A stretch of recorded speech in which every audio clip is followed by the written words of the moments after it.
Late in the evening, a young lady walked leisurely through the old district of Ping'an. Gu Chu was the biological daughter of the main heroine of Cruel Romance. Gu Chu was once a genius hacker, but a year ago she was reincarnated in the lunar world. The world was filled with cruel drama, and she became the 5-year-old daughter of the main character, Gu Manxi. She knew that the scene had finally arrived, where the Zhao family would come to pick up the main character and take her home. Standing outside the door, the young lady overheard your relatives talking about her mother being kidnapped. Gumansi, the main character of the brutal novel, froze in shock when she heard something like this. Tang Chung Chu, the protagonist's biological mother, asked her daughter to return to the family with tears in her eyes. In the original story, after being kidnapped, the heroine accidentally ended up in a poor family. Her adoptive parents took good care of her, but in order to save her sick mother, she went to work in the entertainment industry. Song Chen noticed that the girl looked like his first love, and he offered to become her contractual mistress. Then, he gave her a large sum of money and made her his mistress. Soon she fell in love with a dangerous man. But in addition to the return of her first love and the serious illness of her adoptive mother, something else happened. She decided to leave the young man hiding her identity and running away with the child in her arms. She later gave birth to a beautiful daughter, Gu Chu. Gu Chu walked into the room with a smile and announced that she had returned to school. She smiled and said that she would like to eat milk pie, but she was ashamed to pretend to be a little girl, since she was an adult at heart. At that very moment, she asked her mother who had come to visit them. Gumansi said with a smile that her grandmother was visiting them. She smiled and greeted her grandmother. Madame looked at the girl with a smile. Gumansi smiled and said that this was her daughter. The madam looked at her daughter with tears in her eyes and said that the last years had not been easy for her, and she had been through a lot. She told her daughter that she would send a car to pick her up tomorrow so that they could return home. When leaving, the lady told her daughter that she didn't need to worry. She needed to prepare for the move. Guchu stared at her grandmother because she knew what kind of person she really was. A moment later, they said goodbye to Tang Chongshu. But at the very moment the door closed, Madame's face changed. She thought for a moment and said that she thought her grandmother was very strict. Gumansi smiled and told her daughter that her birth mother wanted them to return and be with their family. She also said that their family was quite famous in Beijing. Guchu asked her mother why grandma hadn't found them earlier. Guchu said that many years had passed and she only found them now. Gumansi told her daughter with a smile that a mother would never do anything bad to her child. She smiled and told her daughter that she didn't need to worry so much. The young lady was puzzled because she knew that her mother was too naive, so she easily fell into the traps. In the original story, Tang Chungshu verbally wanted the family to be restored, but in reality, she just wanted to marry her daughter off to a fat, elderly rich man.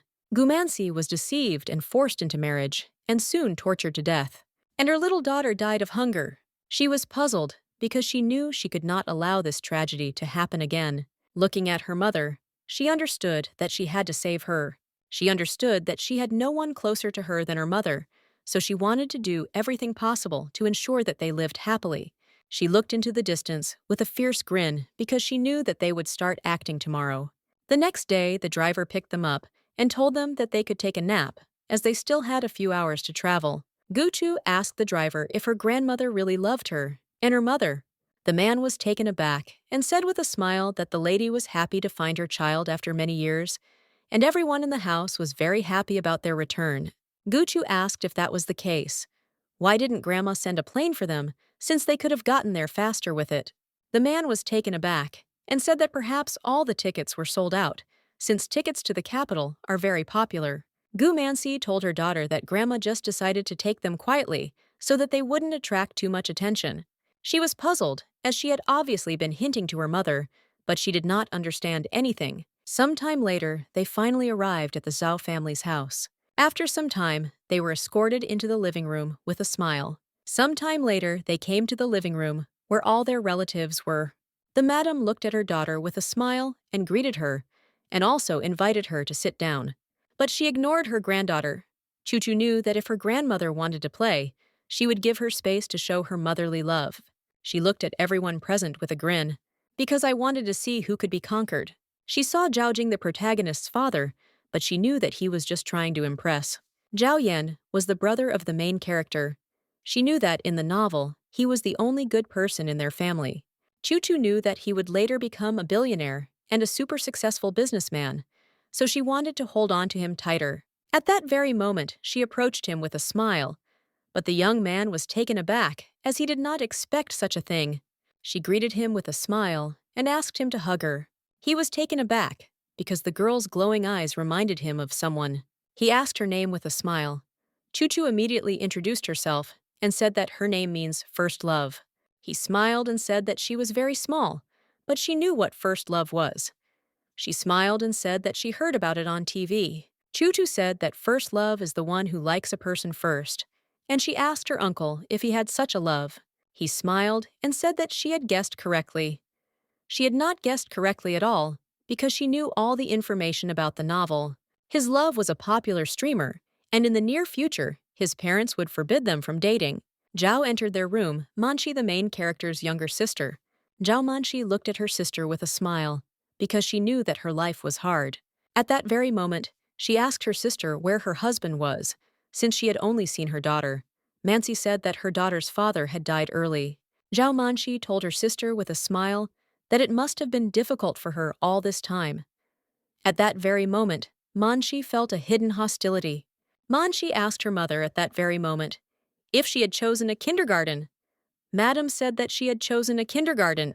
The lady looked at her daughter with a smile and said that she had chosen the best garden, and it was reliable, so she did not need to worry. Manchi smiled and told her sister that her daughter was little and needed to interact more with her peers. They tried to persuade her for a while. She understood that her daughter was smart, but she needed to communicate more with their children. She looked closely at her daughter because she knew she shouldn't be sitting in the room playing computer games. Choo-Choo looked closely at her relatives as the kindergarten scene finally began.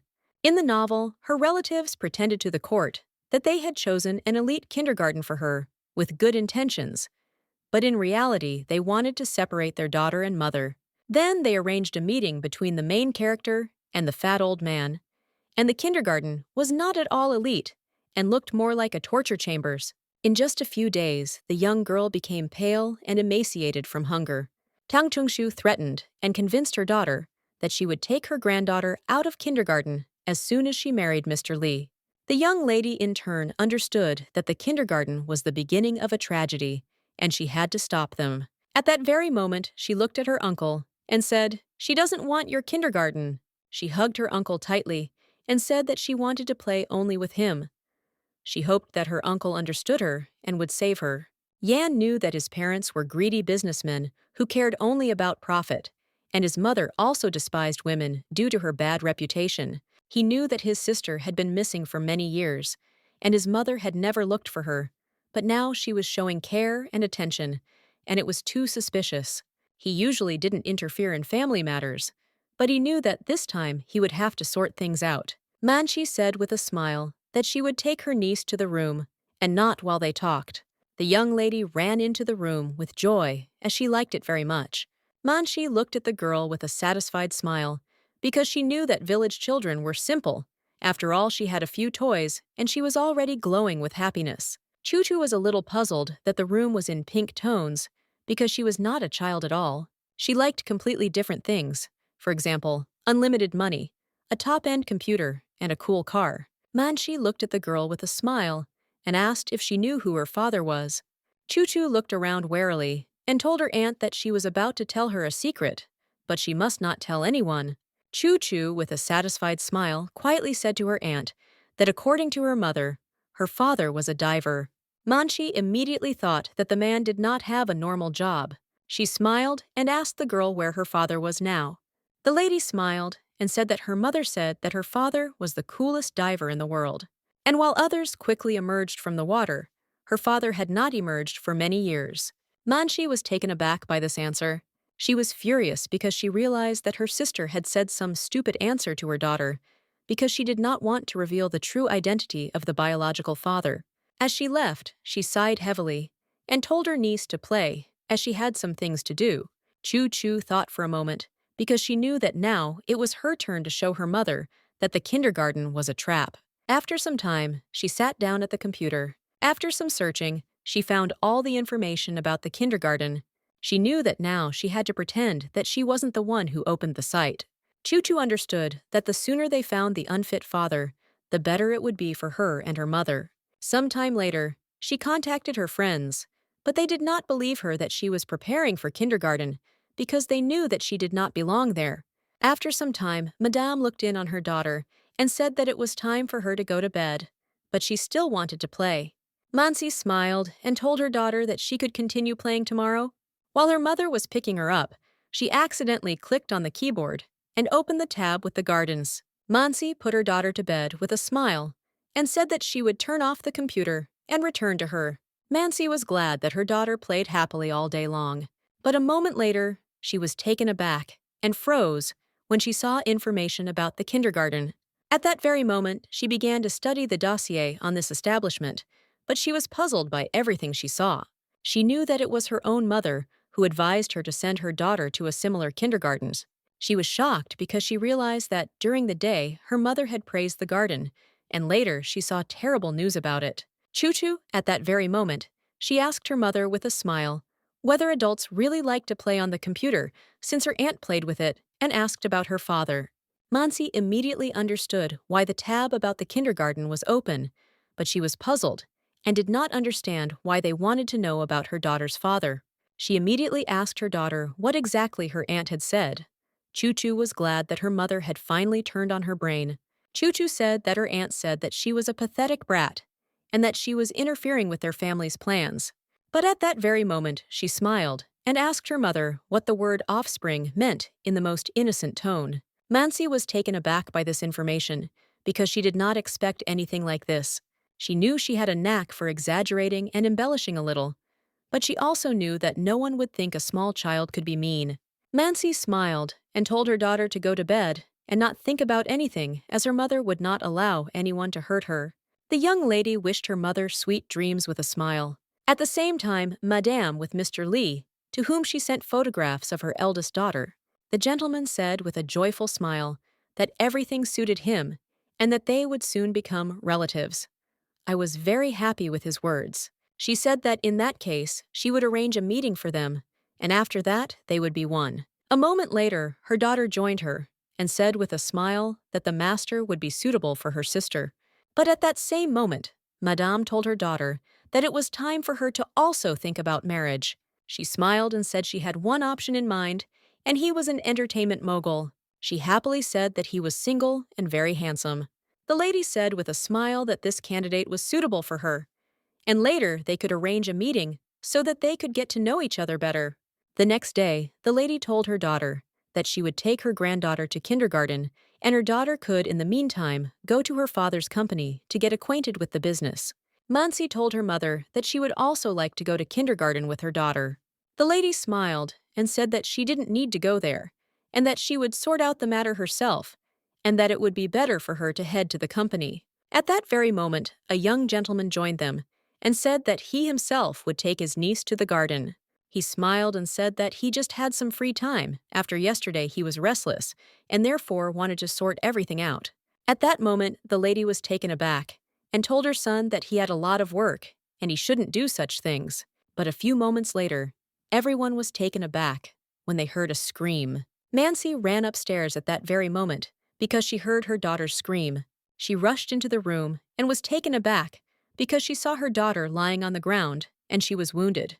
Choo-Choo screamed and burst into tears because her leg hurt so much. Mansi was taken aback and told everyone present that this was not at all what they thought.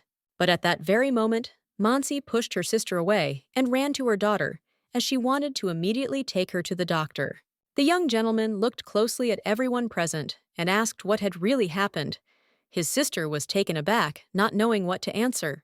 She said that she woke up her niece, and Ta wanted her to carry her in her arms, but her arms suddenly started to hurt, and then a vase fell from the shelf right on the girl. Choo-Choo said with tears in her eyes that it was her own fault, and they should not scold their aunt. Mansi sighed heavily and said that it was her fault, since she could not keep an eye on her daughter. Her sister was in shock. At that very moment, the young gentleman said that they needed to take the girl to the nearest hospital, as shrapnel could have gotten into the wound. The madame told her daughter that even if she didn't like her niece, she shouldn't do that to her, but her daughter screamed that it was just an accident. The lady said that she should apologize after they returned, and that she should also clean the room, but she screamed that she did not want to harm the child. While they were driving to the hospital, Jan asked his niece if it was an accident. The young lady, bursting into tears, said that it all happened by chance. She wanted her uncle to ask her more questions because she wanted to show him her acting skills. Jan sighed and told his niece to tell the truth and not to be afraid because her uncle could protect her. Mansi. She looked at her daughter and asked if she had really done something similar herself. Choo-Choo knew that her mother was naive and fell into her family's trap every time, but she didn't want her mother to get hurt. At that very moment, she shouted that she was afraid to tell the truth, and if she told her mother would stop loving her. Choo-Choo cried out with tears in her eyes that her aunt had insulted her and thrown her on the floor, and also said that she was a bastard. Mansi was shocked by everything she heard. The lady was puzzled because in her past life she had not cried at all, but today she had cried all her tears for several lives. Mansi was furious because her daughter was called an illegitimate child. They talked about a new father. She understood that her family was not so hospitable. At that moment, she looked at her brother and asked if he was in cahoots with the others. He sighed heavily and said that he had no intention of harming her. After some time, all the young lady's wounds were treated. Mansi told her brother that she had found out about the garden, but according to her information, it was the worst. She knew that if her daughter had not gotten hurt today, her mother would have taken the girl to kindergarten. With tears in her eyes, she said that she had made a mistake and that she should not have returned to her family since they despised her. Jan told his sister that it would be better for her not to return home anytime soon, and it would be nice if she stayed at his house for a while. She agreed at that very moment, but knew that as soon as her daughter recovered, she would immediately take her back to the village. But a moment later, she saw that her mother was calling her brother, advised her not to quarrel with her mother, as it would be difficult for her to leave the city after the quarrel. She agreed, and at the same moment turned on the phone to talk to her mother. The lady was very worried and said that they had removed all the sharp objects. Immediately, the daughter told her mother that they would remain in the hospital. The lady told her daughter that it would be better this way, but still said that her relatives knew that she had returned and therefore wanted to meet. Mansi coldly replied to her mother that they would talk about this meeting later, since she had to look after her daughter. Madame was puzzled and understood that it would be difficult for her to prepare a meeting between her daughter and Mr. Li, since her daughter suspected something. The next day, they arrived at Jan's house, and he hurriedly showed them everything. At that very moment, the young lady saw a small and beautiful room. She smiled and asked if he really liked cartoon characters, since there were a lot of toys in the room. He smiled and said that this room belonged to one of his friends, and he came to him periodically. She smiled and said that she understood everything, and also reported that some aunt lived in the room. She knew the room was for his streamer lover, but when his family found out about their relationship, they killed her. Mansi smiled and told her daughter not to say such nonsense, but she only laughed in response. Jan looked at his family with a smile and said that he still had business companies to attend to, so he needed to go and they could rest for now. Choo-Choo said goodbye to her uncle with a joyful smile. Mansi told her daughter that she would go to kindergarten, and in the meantime, she should quietly sit at home and not be naughty. Mansi understood perfectly well that she couldn't trust anyone, and that she needed to gather all the information herself. Some time later, she left the house and headed towards the garden, but after a few minutes, she stopped, because she saw that some car had driven up to her. At that very moment, she saw her mother with a joyful smile. Madame said that she was looking for her daughter, because her uncle wanted to meet her. She said that he was very happy when he heard the news that she was back, so she should meet all her relatives today. Mansi was puzzled, because she intended to go to the garden, but Madame immediately told her daughter that she would like to improve the relationship between them. She said that they were of the same flesh and blood, and hoped that their relationship would soon improve. The girl was taken aback, as she did not expect such a thing. But the lady did not give in, and forcibly pushed her daughter into the car. Some time later, the young lady finished all her business, and decided to rest a little. At that very moment, she looked at her watch, and realized that a lot of time had passed, and her mother had not yet returned. But a moment later, she was taken aback, as she realized the seriousness of the whole situation. She started calling her mother in a hurry, but the phone was unavailable. She was puzzled as she realized that everything was lost. At that very moment, she remembered the original and realized that right now, her so-called family would put her mother in bed with a pervert. At that very moment, she called her uncle. With tears in her eyes, she said that her mother went to kindergarten but still hasn't returned. He was taken aback and said that she didn't need to worry and that he would come quickly. Chuchu was furious because she was a little child, because she couldn't do anything. According to the original, Madame will bring a crowd of people into the room and pretend to have caught her daughter with the gentleman in bed. Manxi's reputation will be completely destroyed, and she will be forced to marry Mr. Lee under pressure. Chuchu hoped that they would make it in time, and nothing like this would happen. Sometime later, she visited the hotel with her uncle, and the man told the gentleman that they had found traces of his family. He told his niece that he would go look for her mother, and she should stay in the car. The young lady in turn agreed with her uncle with a smile and stared after him for a while. Jan was furious because he didn't know what his mother and sister were doing in the same hotel. A moment later, the young lady got out of the car with ease, as she knew that children should not be left unattended in a car. She was well aware that this was very dangerous. She in turn knew where her mother was, so she wanted to find her before everyone else. But to her regret, she was very small and could not do everything that ordinary people did. With her last strength, she reached for the button, but a moment later, she saw someone enter the elevator.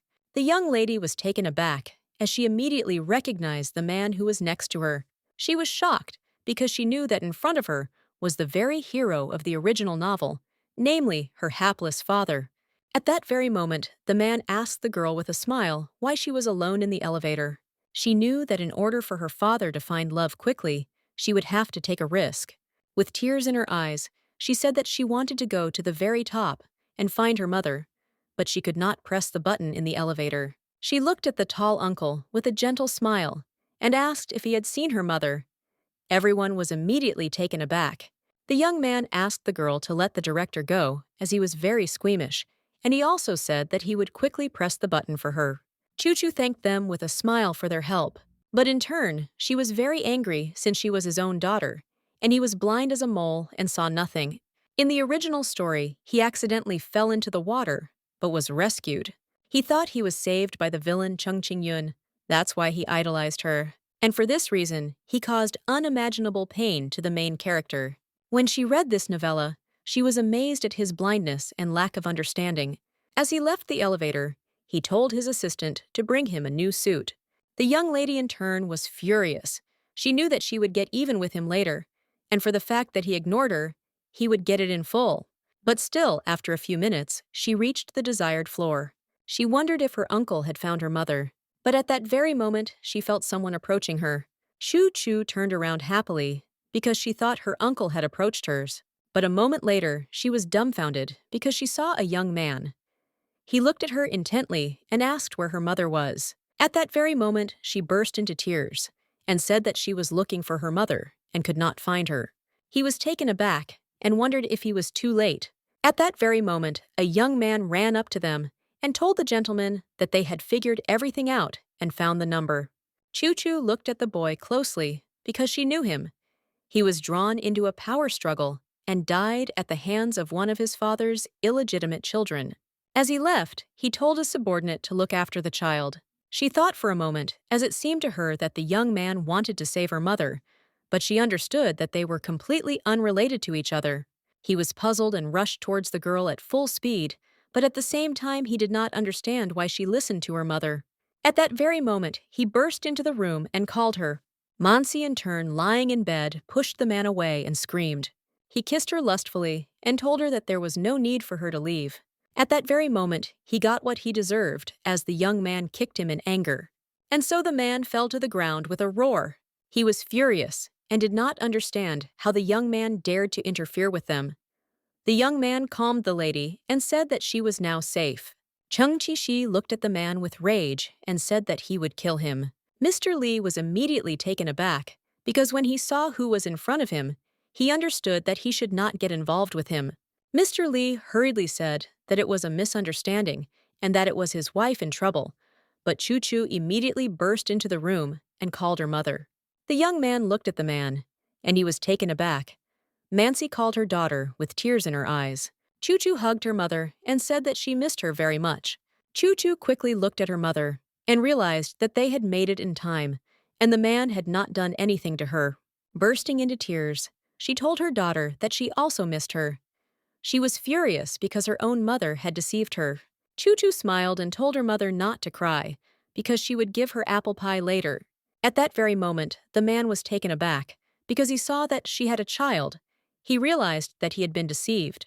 Chung-Chi immediately approached the man and angrily asked if he had any objections. Manxi looked at the young man closely and thanked him, and also said that she would repay him. He looked at her in surprise and asked if she didn't remember him. At that very moment, they turned around as they heard the voice of the madam, whom I was saying that her daughter had deliberately started an affair with the gentleman in order to get money. She said that her daughter came from a remote village, saw a rich man, and decided to grab hold of him. Mansi turned around menacingly and looked intently at her mother. At that moment, Madam was taken aback, as she had not expected anything like this at all. Jan walked up to his sister and asked if she was okay. As he was worried, Choo-Choo smiled and told her uncle that she had found her mother first. He looked at her in surprise and said that he asked her to stay in the car and wait for him. At that very moment, the young man looked at his assistant and told him to call the police, because there had been an attack on a woman in the room and there were witnesses to it. The man immediately shouted that he had been set up because the lady had said that she wanted to marry her eldest daughter to him, but he intended to sleep with his bride, and that was not a crime. Choo-Choo asked her mother in surprise if she was really the nasty uncle's fiancée. She immediately said that she didn't like him because he looked like a pig, and she didn't like pork. The man was furious and asked the girl who she called a fat pig. Mansi told her daughter that this was not her future father at all, but she had to go home and wait for her there. Mansi gave her daughter to her brother and asked him to take her away, because she did not want her daughter to see such dirty scenes. Madame smiled and said that since everything had been resolved and they had found her, it was time for them to leave. Chung-Chi immediately asked angrily if they were really going to leave without explaining what had happened. Cheng-Chi Grosno said that he was checking the quality of the hotel's infrastructure. Today passed by a room and heard cries for help, and when he opened the door, he discovered that an act of violence was taking place in the hotel. He told the man to wait for the police to arrive. He also advised Mansi to take a blood test because it was possible that she drank something forbidden. She agreed because she was forced to drink water. The madam was taken aback and shouted to her daughter that she had done this voluntarily since she herself wanted to marry a rich man. She shouted at her daughter not to call the police because it was their family matter. She could not allow her reputation to suffer. Mansi asked her mother if she considered her a daughter since she drank the water she brought her and felt ill. Mansi screamed and told her mother that she herself said that they were going to visit relatives, but in fact she brought her to a stranger. She was furious because her mother took her back to use her. Mr. Lee said that he was also deceived. The lady witch reported that her daughter loved men who were similar to him, so he came into the room. At that very moment, the family elder asked the young master not to call the police, as it was just a misunderstanding. He said with a smile that they could discuss this situation within the family circle, since they made concessions when they found out that she had an illegitimate daughter, and she could make concessions to them and not make a fuss. Mansi angrily asked the elder if the interests of the family were so important to him.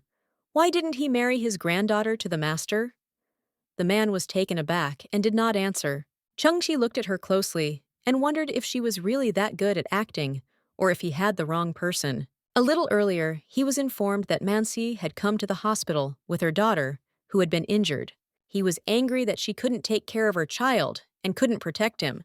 Chung-Chi tracked the IP address, and it pointed to Manxi's house. He knew that there was only one person in this world who was capable of such a high level of hacking, but he saw before him only a soft, naive, and simple lady, and she was not at all like the one he was looking for. Manxi sighed heavily and told the young master to call the police. The madam was taken aback and rushed to her daughter. She shouted that they were one family, and she could not treat them like that, because in this way she would ruin her name and reputation. Mansi was furious. She understood that Madame was completely unworthy of being her mother. At that very moment, the young gentleman told his assistant to call the police. After everything that happened, Jan informed his sister that Mr. Lee was accused of attempted crime and would serve no more than a month in prison. She was puzzled because she knew she had no power to fight him, but now she knew what her family was like. She also told her brother that as soon as the daughter's wound healed, they would go to the village, but he informed her that their house had already been sold. She was shocked that her family sold her own house. She didn't understand how they could help someone do something like that. Jan said that they could stay with him for a while, and he would hire guards for them. And when everything calmed down, he would think about how to send them to a safe place. She looked at her brother in surprise and asked why he had such a difficult relationship with his family. He said that the family does a lot of dirty deeds, and he doesn't like it. His father was greedy. His mother secretly had another man, and his sister was cunning, but liked to pretend to be unhappy. Choo-Choo quietly listened to their conversation, but at the same time, she realized that they had gotten off too easily, and she would soon correct their punishment. At the same time, the spouses quarreled very strongly, since the head of the family blamed his wife for all the troubles. But she said they could try another option, since their daughter like Song Chenjing said their marriage was simply impossible. But at that very moment, their conversation was interrupted as the young man reported that something terrible had happened. After all, a lot of revelations about Mr. Lee's company suddenly appeared on the internet, and he was arrested. They were shocked since their business was closely connected with Mr. Lee. The lady shouted that they could settle the question, but the young man said that too much information had already leaked, and it was simply impossible. She was furious and shouted that he should explain who had leaked everything, but her husband assured her that it was useless to look for the informant. At that very moment, as he was leaving, he shouted that it was necessary to immediately call a meeting of the company's shareholders and cut off all ties with the gentleman. Madame was puzzled, as she understood that this was too strange a coincidence. She knew that her daughter did not have such connections and influence, so she assumed that most likely it was a coincidence. At the same time, the young gentleman was monitoring the source, which had become active again, as a huge number of scandals had been published. At that moment, he was taken aback, because he saw that the signal was from the western region. He knew that Mancy and her daughter were currently living there temporarily. He was puzzled, because the last time the signal came from the city where Mancy used to live. But he knew she didn't look anything like the person he was looking for, so he wondered if she was just pretending. His fall into the book, he tried to track her down for several years, thinking that it was a man, but she outwitted him. He discovered that she was a woman hiding under a male alias. Now he wanted to know where she was, since the young lady had captured his heart. At that moment, the young master was informed that Qing Kaiyuan has started to act again, and perhaps the Lord will be his next target. But the young gentleman calmly told his assistant to hire people to punch him in the face. The young man was surprised and happy, because after the kidnapping, his master became a different person. He was decisive and cruel, but at the same time, he brought all the uncooperative members of the family into order, and this was simply incredible on his part. At the same time, the young lady was happily reaping the fruits of her hard work, as she had leaked the information, the network and the family's reputation were destroyed. She was glad that she could finally relax a little. But after a few days, she realized that this was not the case. She was a little puzzled as she was brought into the garden, and the young man was happily asking them questions. He smiled and said that whoever answered correctly would receive a red flower. At that very moment, all the children began to give their answers. And at the same time, the young lady was puzzled, because this was not a kindergarten hell for her. She was furious because she had to go through everything. At that very moment, the young man looked at her with a smile and asked a question. Yasichen supported his neighbor with a smile and said that she would succeed. At that very moment, she looked at the teacher and gave the correct answer. All the children were delighted that she answered correctly. They couldn't stop praising her. Choo-Choo was puzzled and wanted to grow up quickly so as not to go to that stupid kindergarten. After a while, the young lady woke up and was a little confused, as she knew that today was a day off. But she did not understand why there was so much noise in the house. She saw a note that her mother was at an emergency meeting, but that her nanny would drop by soon and cook her lunch. The young lady, in turn, slowly went down to the kitchen. But after a few moments, one interesting room caught her attention. Choo-Choo was taken aback because she saw a stranger, but it was just Lin Xiaozhou, who was also a streamer. At that very moment, he rushed to the girl as he realized that she was his eldest niece. But he was amazed as he realized that his friend had not lied to him, and she really was like a kitten. He smiled and said that if he had known that she was so charming, he would not have gone to meet her, but would have come straight to her. He greeted her with a smile and introduced himself, but at the same time he asked her a lot of questions. She looked at him puzzled and wondered if he could just keep quiet for a little while. At that very moment, she said that she wanted to eat. He looked at her with a contented smile, as she seemed very sweet to him. He looked at the girl with a smile and invited her to go into the kitchen. Xiaozhou said with a smile that she could call him brother. Chu smiled and asked him if he loved her uncle. He said with a smile that her uncle was like a brother to him and he loved him. She smiled and said that the fight in kindergarten. They were told that two people can love each other. She smiled and said that in that case they could get married. The young man was taken aback, as he did not expect anything like that. At that very moment, he burst into laughter and said that it was just brotherly love. He said with a smile that love comes in different forms, and his love is brotherly affection, not romantic feelings. Chu looked at him intently, because she knew that the original story had a tragic ending. Her uncle cared for the young man as if he were a younger brother, but tried not to show his feelings. At that very moment, he sat her on his shoulders and said with a smile that they could play. She immediately agreed. After some time, he happily showed her computer games. Xiaozhou's smile said that they should keep it a secret, so that her uncle wouldn't find out. Yan entered their room and asked what they were doing. The young people were taken aback, as they did not expect that they would be exposed so quickly. Xiaozhou said that they weren't doing anything like that, and he also said that the annual streamer meeting was coming up soon, and he wanted to go shopping for some new clothes. He smiled and told his friend that he could not leave the child at home alone, and therefore she could go with them. Chu said with a smile that she would not go, because her mother said that the nanny would come soon and cook her lunch. She didn't want to interfere or be superfluous in their company. Yan smiled and told his niece that in that case, she should stay at home and listen to the nanny. After some time, they said goodbye to the young lady and went shopping. At that very moment, she noticed that someone was filming the young people on camera. She knew that in the novel, her relatives were unhappy that her uncle had a friend, and since they did not accept their relationship, they tried to break them up. At the same moment, a singer appeared who accused Xiaozhou of harassment and even published a fake correspondence. He justified himself, but no one believed him, and everyone shouted at him to leave show business. No matter how much he said, no one believed him, and his streaming platform immediately announced that they were terminating his contract. Other brands also began to terminate contracts with him, but there was the last straw that broke him. It was a distraught ex-fan who inflicted a severe injury on the young man, so he could no longer play, and for him, it was a disaster. At that time, Yan was specially sent on a business trip abroad, and he was unable to return in time and help his friend. In the end, out of despair, he committed suicide. She watched them closely because she knew that her new acquaintance was a good person, so she wanted to help him. She simply could not leave her uncle without his only friend, because she was counting on his inheritance. At the same time, the spouses received evidence of the friendship of the young people, and they became furious. They now understood why he was not interested in any of the girls they offered him. They didn't know if there was really something between them, but they understood that the young people needed to be separated. The lady with a grin told her husband to calm down and think it over. Sometime later, the young people went on a business trip.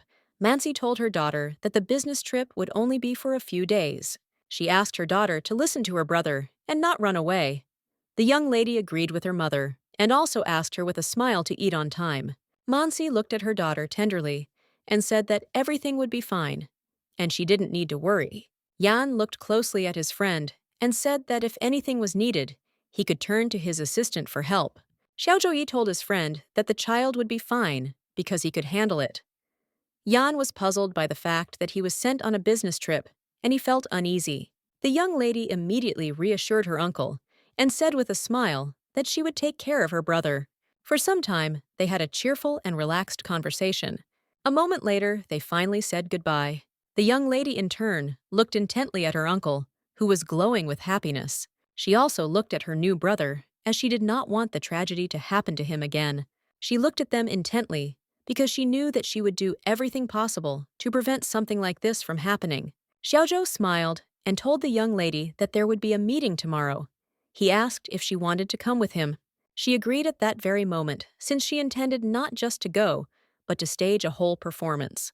The next evening, a huge crowd gathered at the annual streamer convention venue, eager to see their idols.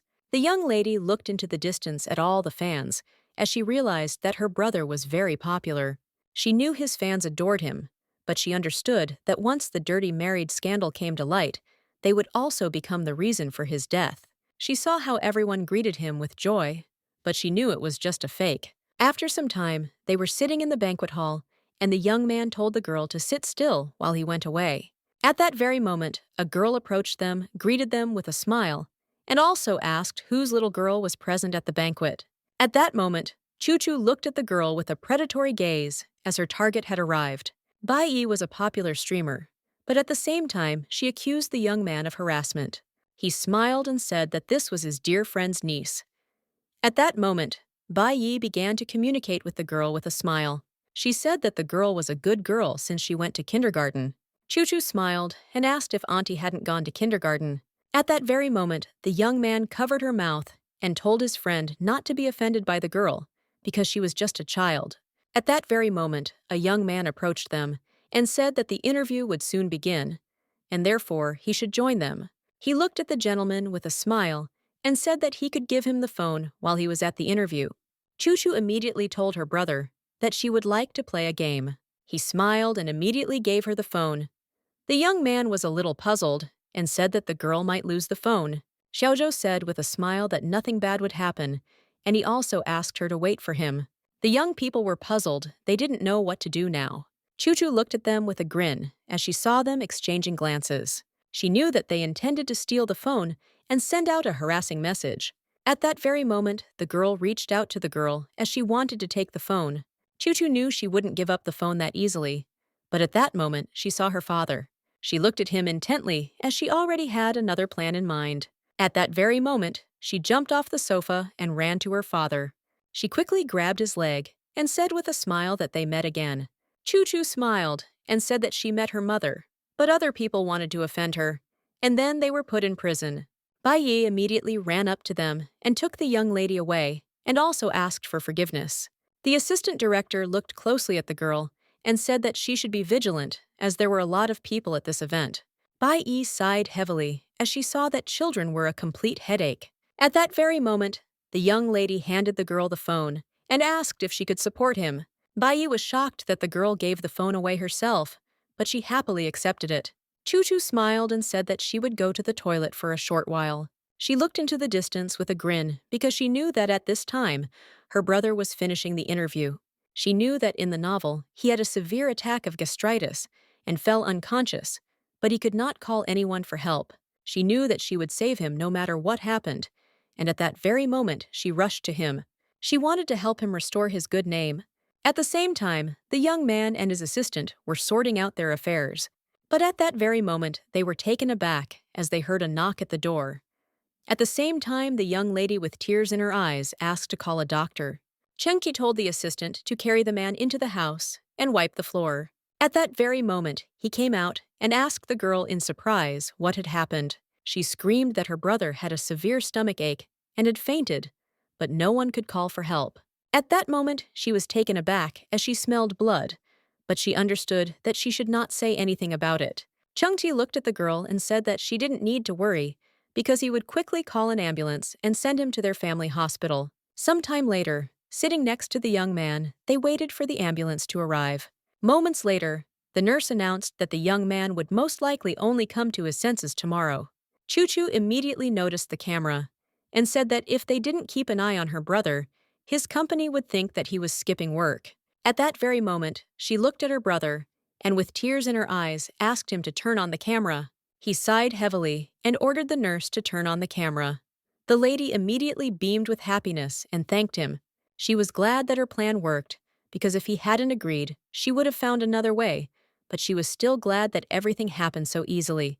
He looked closely at the young lady, as he saw that she looked naive, but inside, she had everything in order. At that moment, he was taken aback and wondered if the little child was the attack he was looking for.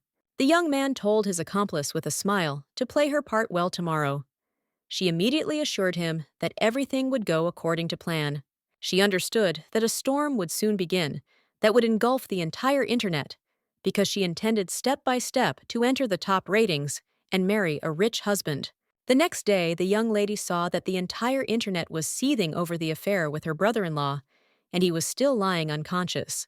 At that very moment, a young man unexpectedly entered the new room, and she was taken aback. He looked at Choo-Choo closely and said that the young man was feeling better and that she shouldn't worry.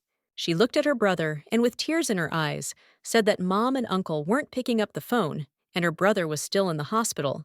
She was scared. Chang-Chi looked closely at the girl, because after her game, he was convinced that the person in front of him was needed. Chang-Chi said with a smile that she didn't need to be afraid or worried, and they would talk when the young man woke up.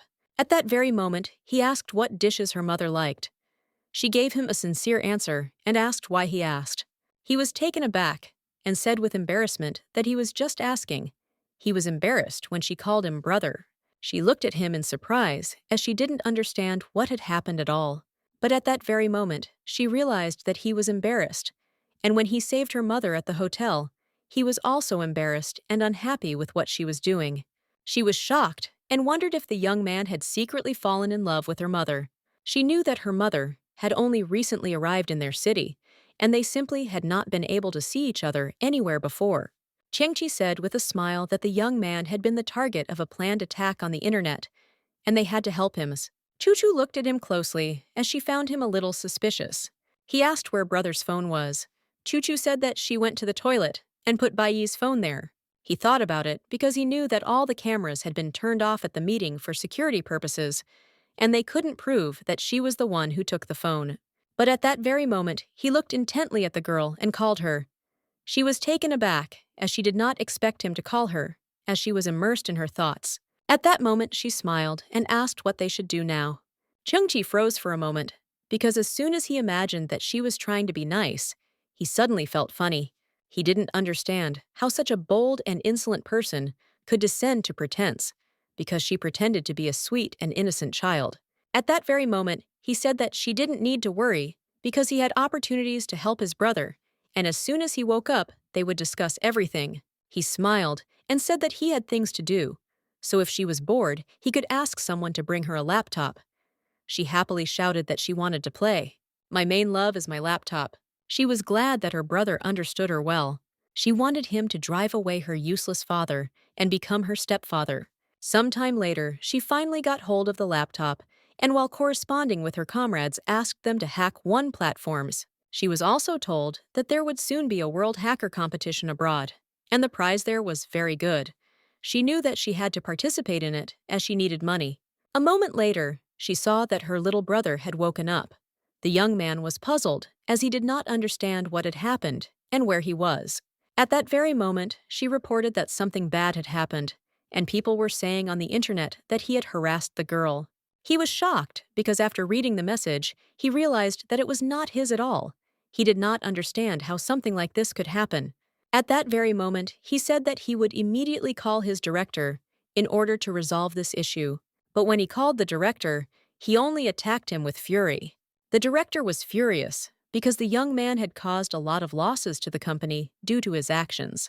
The man shouted at the young man that he would not get off so easily because he had crossed someone he shouldn't have. Choo-Choo looked closely at her brother and asked if he was okay. He was shocked because when he ran away from his parents, he dedicated his life to his hobby, but he didn't think that everything would end so sadly. He said he wanted to be discharged and said he would take her to Aunt Chu. Choo-Choo said he couldn't leave because he had bleeding in his stomach. At that very moment, Chang-Chi came to their room and told the young man that he had not yet recovered. Chang-Chi looked at his brother with a smile and said that he didn't need to worry as he was going to sign a contract with him. The young man was puzzled as he realized that he now had a terrible reputation. Chang-Chi immediately assured that everything had already been settled. At the same time, the director gave his employee a text that she had to learn because they intended to play out this situation well.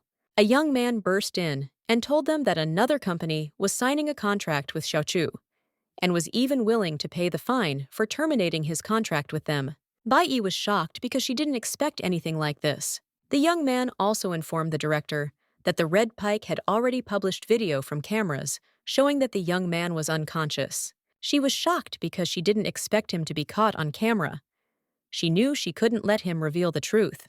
Yan sighed heavily and sat down to rest for a bit, as he didn't understand why it was necessary to hold such a long meeting. But at that very moment, Mansi ran up to her brother and reported urgent news. Mansi told her brother the not very pleasant news that his friend was accused of harassment and was still in the hospital.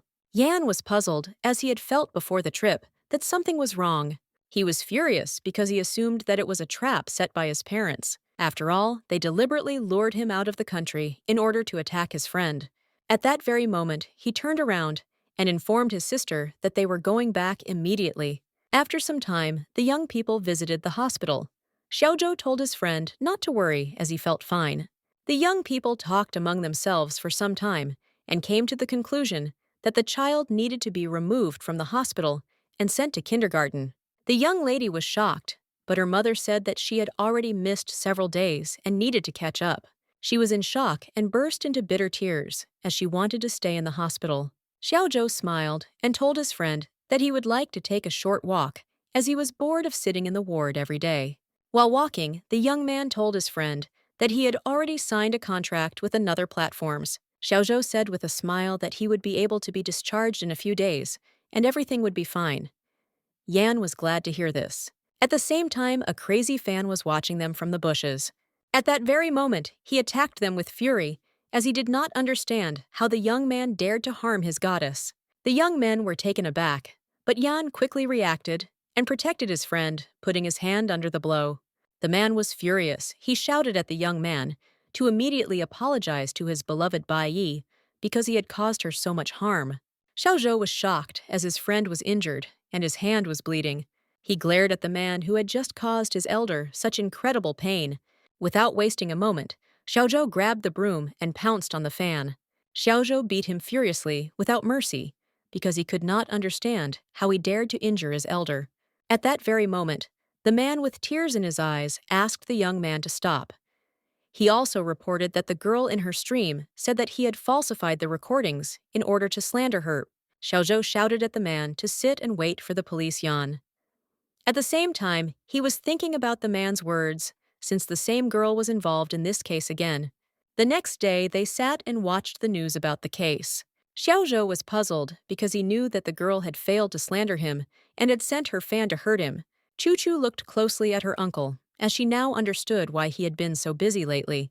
At that moment, the young man said that today he was invited to the filming of an advertisement, so he wanted to take Chu with him because she could see how the filming was going. At that very moment, she shouted that she would go with pleasure. Her mother smiled and said that they would all go together. After some time, they all visited the film studio, and the young lady called out to her brother with a joyful smile. At that very moment, she turned around and called her mother, because I enjoyed the beautiful view despite the weather.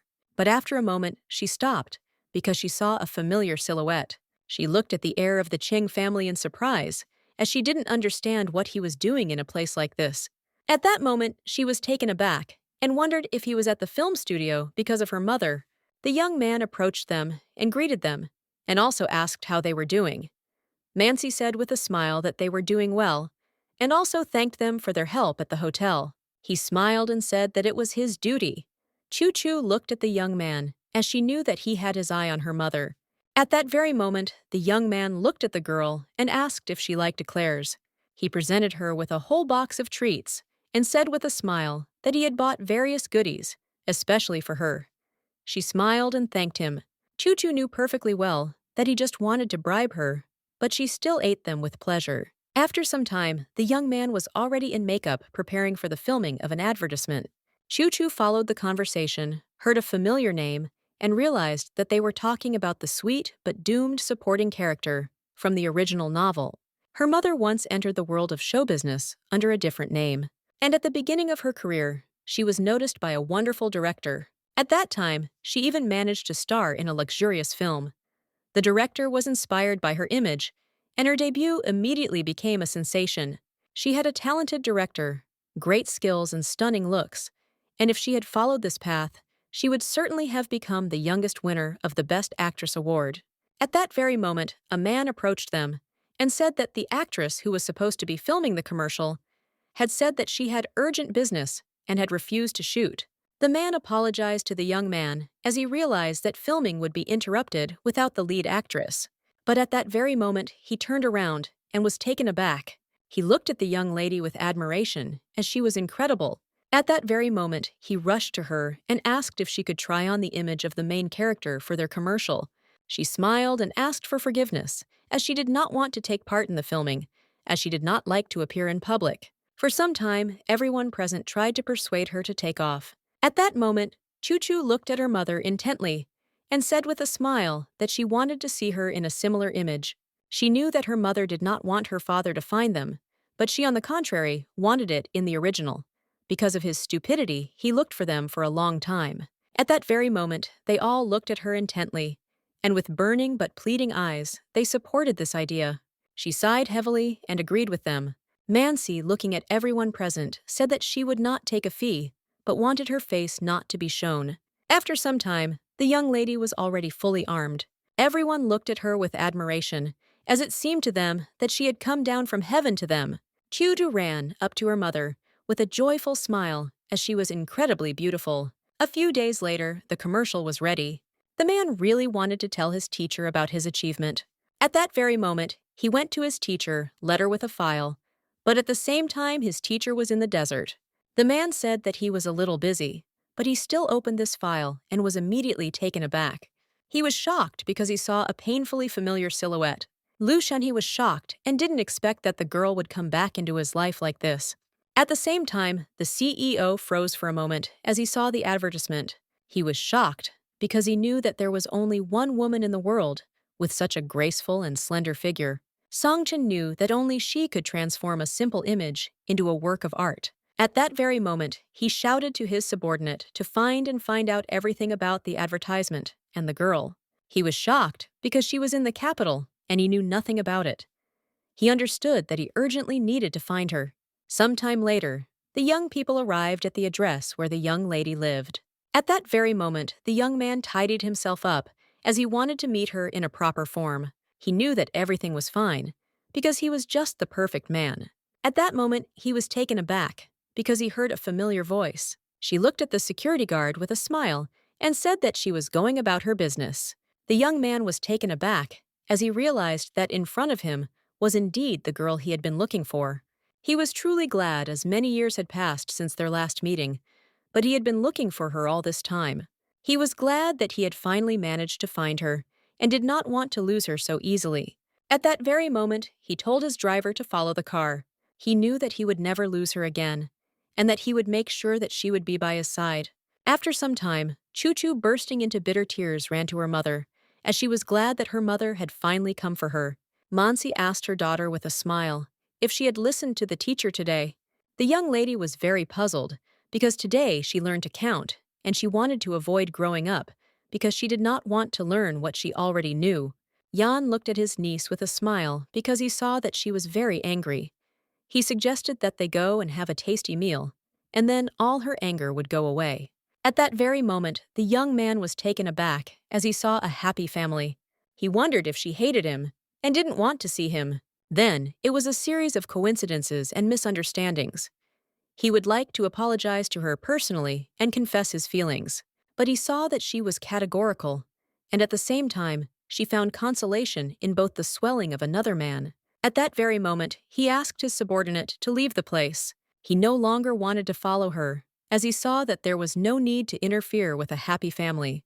A few days later, the young lady said goodbye to the teacher with a smile. She was a little puzzled because she didn't understand why her negligent father didn't find her mother.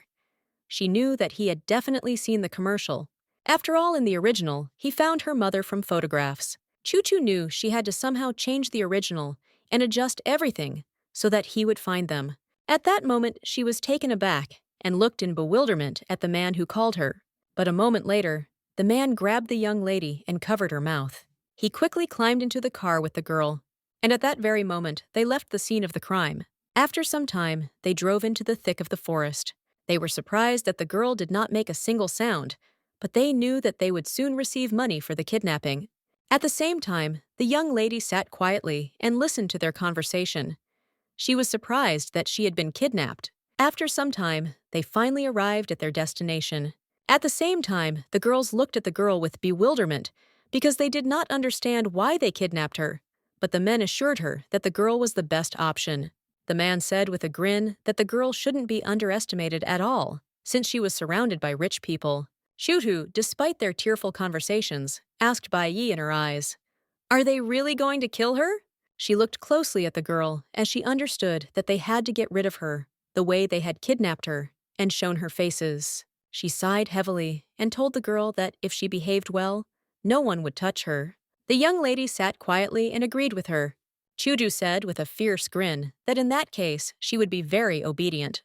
At the same time, Mansi was sorting out documents at the company. But moments later, young people entered the hall. The young man looked intently at the young lady. Mansi was taken aback as she realized who was in front of her. At the same midnight, they met and greeted each other.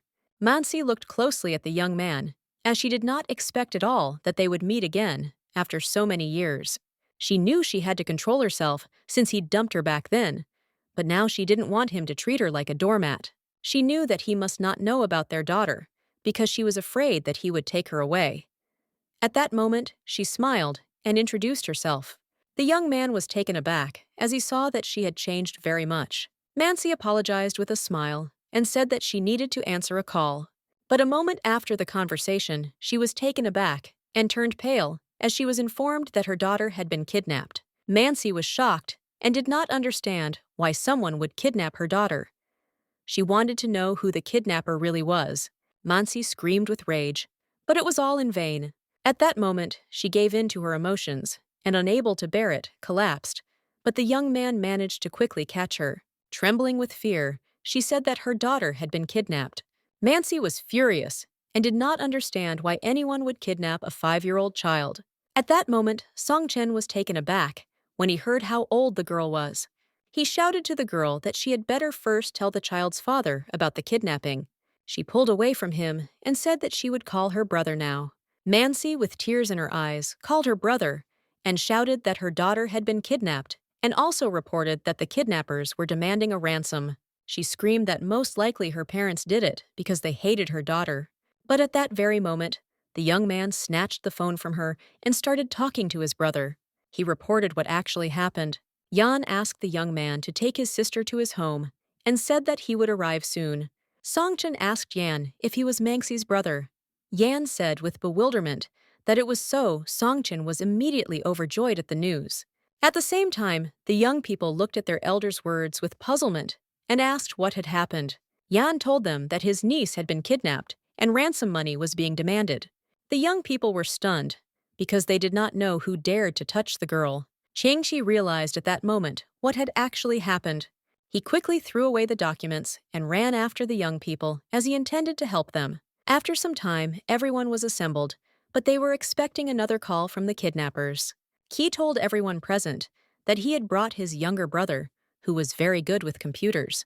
But he did not introduce him very nicely, and at the same moment, the young man said that he was not a parasite at all, but helps in everything. He shouted that he was helping in the garden, helping his relatives, and generally feeding the chickens, and they laughed at this. At that moment, everyone froze and held their breath as they saw that the kidnappers were ringing the bell. The kidnappers told her where to bring the money, and they also said that if they found out that she had gone to the police, everything would end badly for them. At that very moment, the young lady cried out that she would like to hear her daughter's voice, but to her regret, she was unable to hear anything. Yan tried to calm his sister down and told her that she had done the right thing and assured her that her daughter would be fine. Songchen was furious because he knew it was all his fault. He was supposed to protect them these years. He knew he had to figure it out and protect his daughter. At that moment, the young man reported where the kidnappers were now. Songchen shouted that he would immediately send his people to search. Qingti also said that he would send his people to this place. Yan was immediately taken aback as he realized that as her uncle, he was the most useless one in this situation. At the same time, the young lady did not waste a single minute. She approached the kidnapper and with pitiful eyes said that the mosquitoes had bitten her very badly. The man was taken aback because he did not understand why she left. He shouted for her to come back and sit still. He also shouted that she shouldn't be so capricious. She said that she wasn't picky about food and that she used to live in an old, dilapidated house. He looked at her in surprise and said that she seemed to be from a rich family. Chu said with tears in her eyes that she and her mother had no money. She said that her father abandoned them and her mother raised her alone. Then her grandmother wanted to marry her mother off to a rich old man, so they were taken from the village.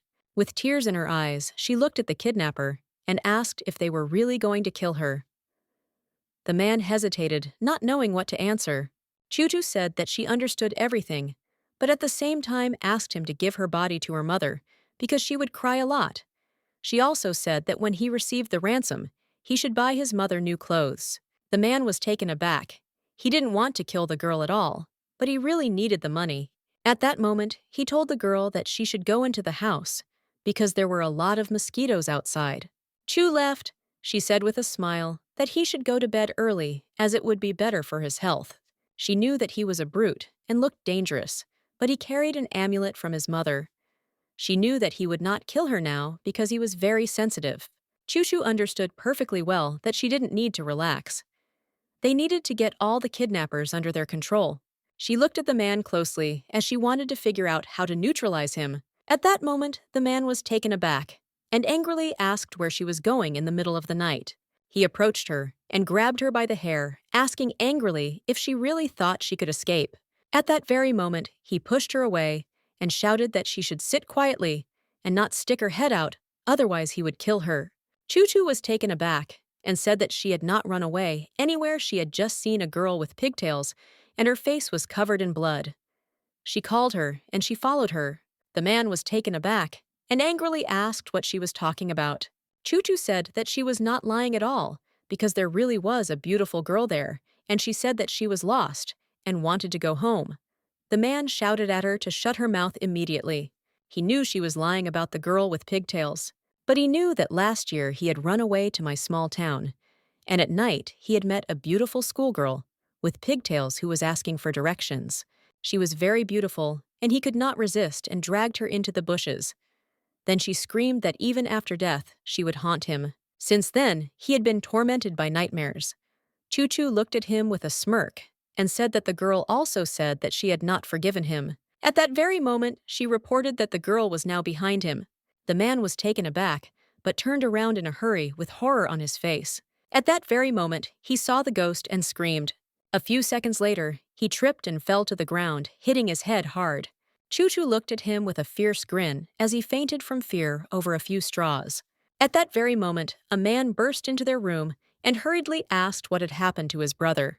Chu, without wasting a minute, she asked if the scary aunt would really kill her.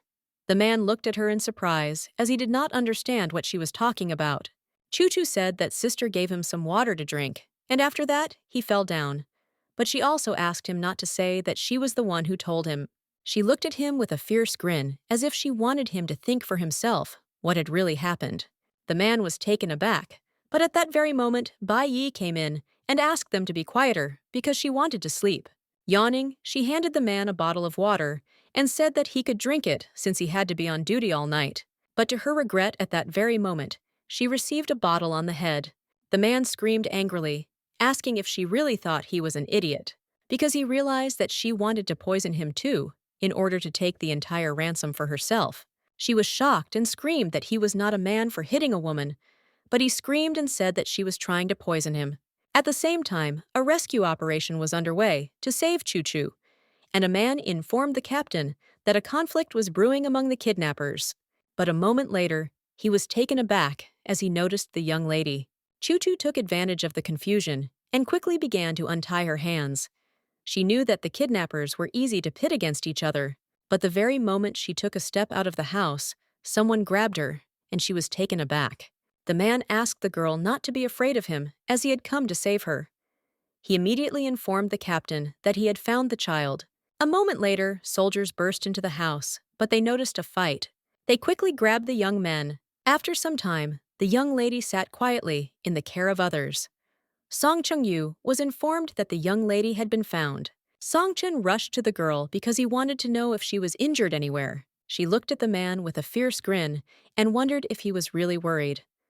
She immediately realized that the grieving father had already realized that she was his daughter. Chu deliberately called him uncle, and with a smile asked if he really brought people to save her. She immediately thanked him for such a thing. He was shocked because his own child called him uncle. He was offended. But the young man was now ready to accept this because he knew that when the right moment came, he would tell her that he was a real father.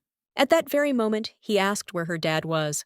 She smiled and said that, of course, she knew where her father was. He was surprised by this. But at that very moment, I hadn't seen my father for a long time. Songchin was puzzled and wondered how her mother had delivered the news about her father. He guessed that she had most likely said that he had died. Choo-Choo smiled and said that her father was a diver, and many years ago he dived underwater and still hasn't returned. That is, he simply died. She looked at him intently as she understood that he had started to mend the relationship too late. She had given him a chance to be her father before, but he had missed it, and now she didn't want to acknowledge him so easily. Some time later, the young lady finally met her mother. She joyfully threw herself into her mother's arms. Songchin said that the girl had just returned, and she must be very hungry.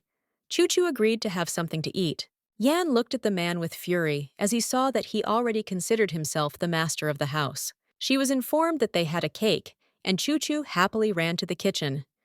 At the same time, the young master was dealing with the kidnappers. He was informed that one of the kidnappers had gone mad, and the others had almost killed each other, and it seemed that the kidnappers had a disagreement over the division of profits. Chung Chi looked at the young lady with a smile, as he knew that this was her style. He knew that she had abilities and an incredibly high intelligence. He understood that even if she became a small child, she would still be able to survive. At that very moment, he happily took a picture of her quietly so that no one would see. But the young lady noticed such manipulations. She was puzzled and wanted him to calm down a little. She understood that her real father was nearby, and he was openly photographing her mother. Mansi smiled and told her daughter that she should go to bed early, that tomorrow she would have a day off, and that her mother would be with her. At that very moment, the man said that he would come to them tomorrow because he had nothing to do.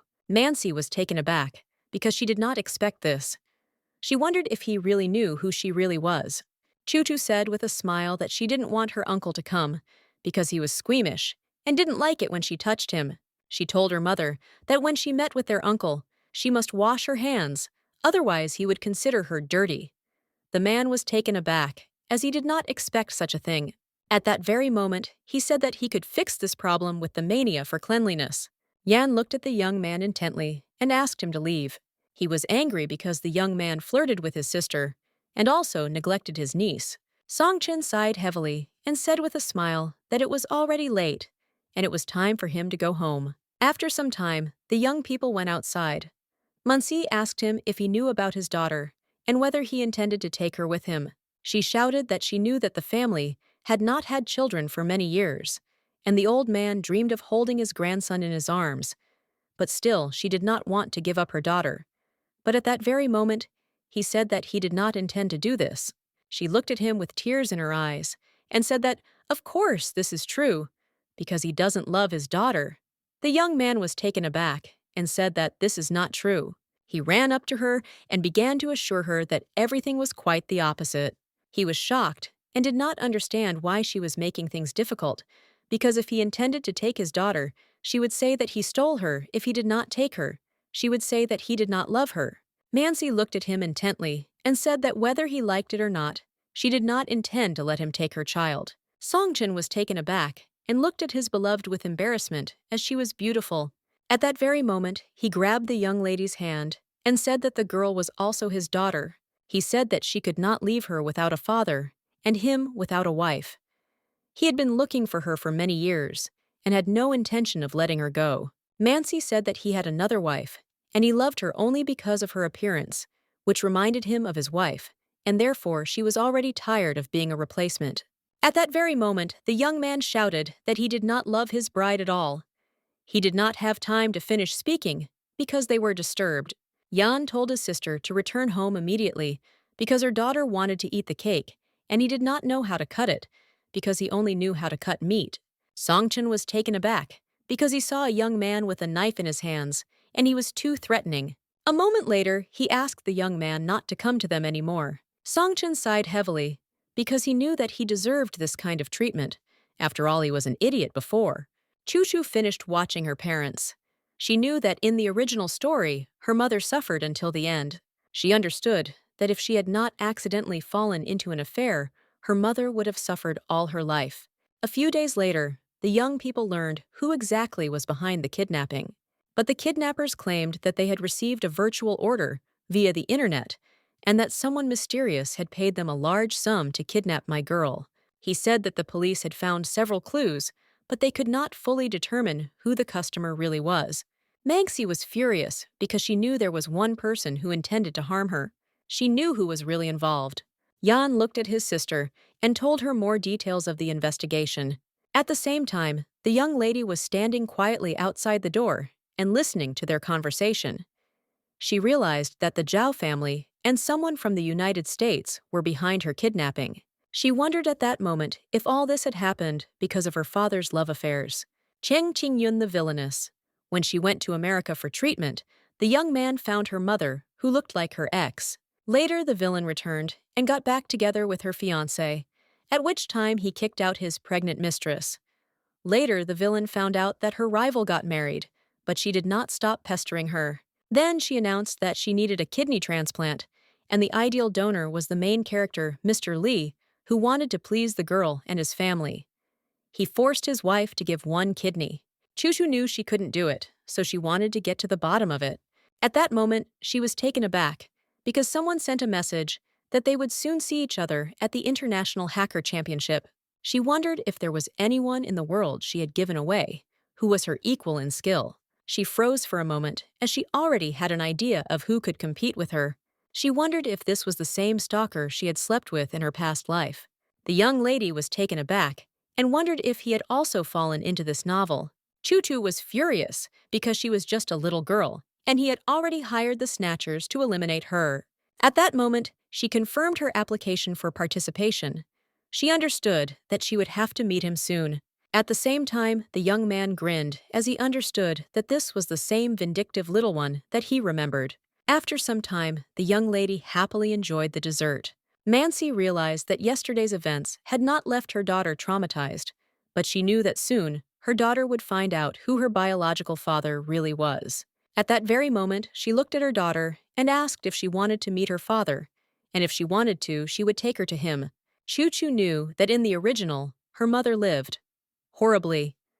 She saw that her mother was kind and deserved better.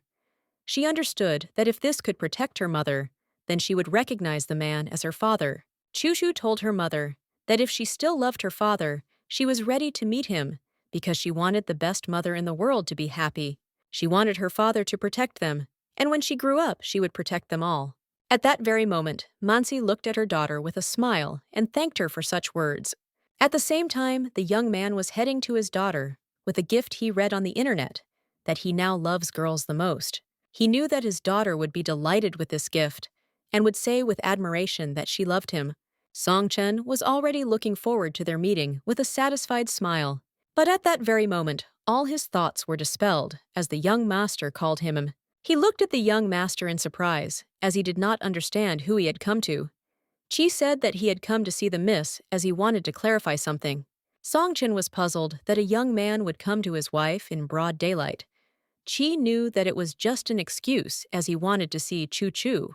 At that very moment, the maid met the young master and asked him to come into the house quickly. Song Chen looked at the maid with bewilderment and asked if he had really been invited into her house. At that very moment, he turned around because he heard someone calling him. Lu Shanhe looked at the young man with a grin and said that he was just like a ghost, as he followed him everywhere. At that very moment, their eyes met. Lu Shanhe looked at the young man and said that when he first saw her, she knocked him out cold. He said that it was then that he invited her to play the lead role in the film. He understood that if she continued to act in his films, she would become a top actress. But soon a young man appeared and snatched her from under his nose, and then she left show business. Lu Shanhe was angry because he knew that such an outstanding actress had buried her talent for the sake of a young man. Lu Shanhe furiously told the young man that she had run away from him. He didn't understand how he dared to come to her. At the same time, the young lady was happily enjoying a wonderful dessert. She thanked the young gentleman with a smile, and also said that she should not eat too many sweets. otherwise her teeth might get damaged. She felt a little uneasy about the amount of sweets and hoped that next time he would bring something different for a change. At that very moment, the maid informed the young lady that Mr. Liu had come to see her. A moment later, Manxie ran up to the teacher and greeted him. She hugged him with a joyful smile, as they had not seen each other for a long time. He hugged her tenderly, as he was glad that they met again after a long separation. Mansi, with a gentle smile, asked the teacher to go into the room, as they had many topics to talk about. Songchen in turn froze at the threshold, as he was waiting for someone to invite him into the house. At the same time, Chies smiled and told the young lady that if she wanted to play on the computer, he could give her his. She told him what game she wanted to play. And then he was surprised because he noticed that she liked difficult games. Chu looked at him with bewilderment, as he seemed somehow strange to her, since he intended to win her favor. She understood that he had taken a difficult path. But she was also sad about Togo, because in the original, he died quite tragically. She understood that, given that he looked after her and saved her and her mother several times, she simply could not abandon him in trouble. At that very moment, they were taken aback, as Mansi was seeing off her teacher. She smiled and said that this was her brother's apartment, and that she and her son and daughter were living in the apartment temporarily. At that very moment, she introduced her daughter with a smile. Chu greeted her mother's teacher with a smile. She saw a minor male character who was loved by the readers. The man looked closely at the girl as he heard how old she was, and assumed that she was Songchen's child. Mansi looked at her daughter with a smile, and at that very moment began to look after her. Lu Shanhei in turn was furious because he realized that the girl raised the child herself. He understood that it was very difficult for her. At that very moment, he turned around and looked at the director with fury.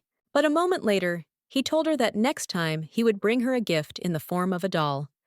She said that she didn't need a doll because she wanted a new play figure. Looking at her father's grief, she shouted that she hated dolls. The young man immediately threw away the doll without hesitation. He was taken aback and showed with his gaze that there was no doll at all. After a long conversation, the man finally told his companion that he really hoped she would think about his request. He said with a smile that now that she had solved her problems, she could think about herself. She smiled and said that she would think about everything. For some time, the young lady stared intently after the teacher, but after a few minutes, she turned around and froze in surprise. Mansi didn't expect that the young man would wait any longer. At that very moment, he approached her and said in all seriousness that he had never considered her a replacement. But she didn't let him finish and said that she had to tell him something herself. At that very moment, she reported that two forces were involved in the kidnapping of their daughter, namely her family, and the other was hiding in the United States. She thought that the foreign force was somehow connected with his fans. Mansi asked the young man to stay away from them if he wanted to protect his daughter. As she left, she shouted that he should not come to them again if he did not want to put his daughter in danger again. At that very moment, the young man was taken aback, as he did not understand which fans were being talked about and what it meant to put them in danger again. A month later, the young lady watched her father play with the dog in the garden for an hour and then leave. She said that her uncle did not let her father into the house, so he secretly looked in on them, and when leaving, he turned around at every step. Mansi sighed heavily and told her daughter not to pay attention to him because he would soon leave on his own. Chu was glad that her mother had been feeling well lately, and her mother was no longer as weak as in the original, and she had also become smarter. At that very moment, they heard a ringing at the door. Chu happily shouted that most likely her uncle had returned, and so she would go and open the door for him. The young lady ran to the door in joy and opened it. But it wasn't her uncle there at all. Chu was taken aback when she saw her aunt.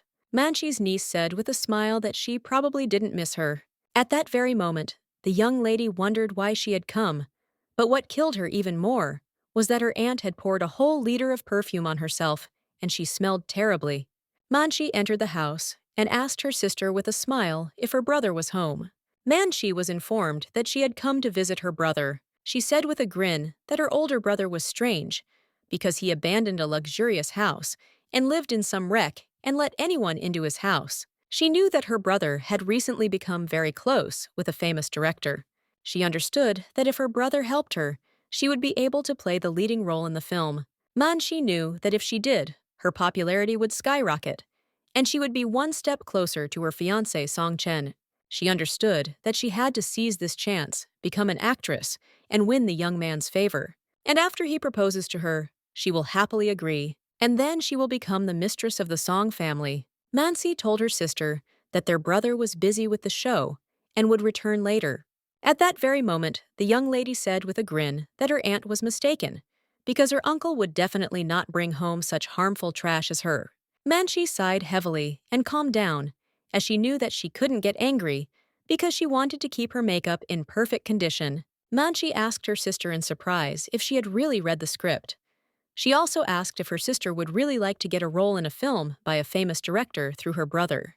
Mansi told her sister with a smirk that she was not at all suitable for acting, and the director would not even look at her. Mansi said with a satisfied grin that she would be perfect for the role of the main character, since last year he even left her a business card. For some time, all she could do was tell her sister that she was not fit for the role, and that she was only fit to raise a child. But at that very moment, the mother and daughter looked intently at the girl and asked her to be silent for a bit. Mansi was shocked, as she did not expect such pressure from them. But at that very moment, there was a doorbell. Someone rang it, and the lady quickly ran to the door. Lu Shanhei greeted his student with a smile and asked if she liked the script. At that very moment, the young lady greeted the director, and he said with a smile that he had brought her the figurine that you had promised her last time. She thanked him with a smile. Mansi was shocked, because she knew that the director was known for having a bad temper and kept everyone at a distance. She didn't understand how they managed to find an approach to him. At that very moment, Mansi greeted the director with a joyful smile and quickly introduced herself.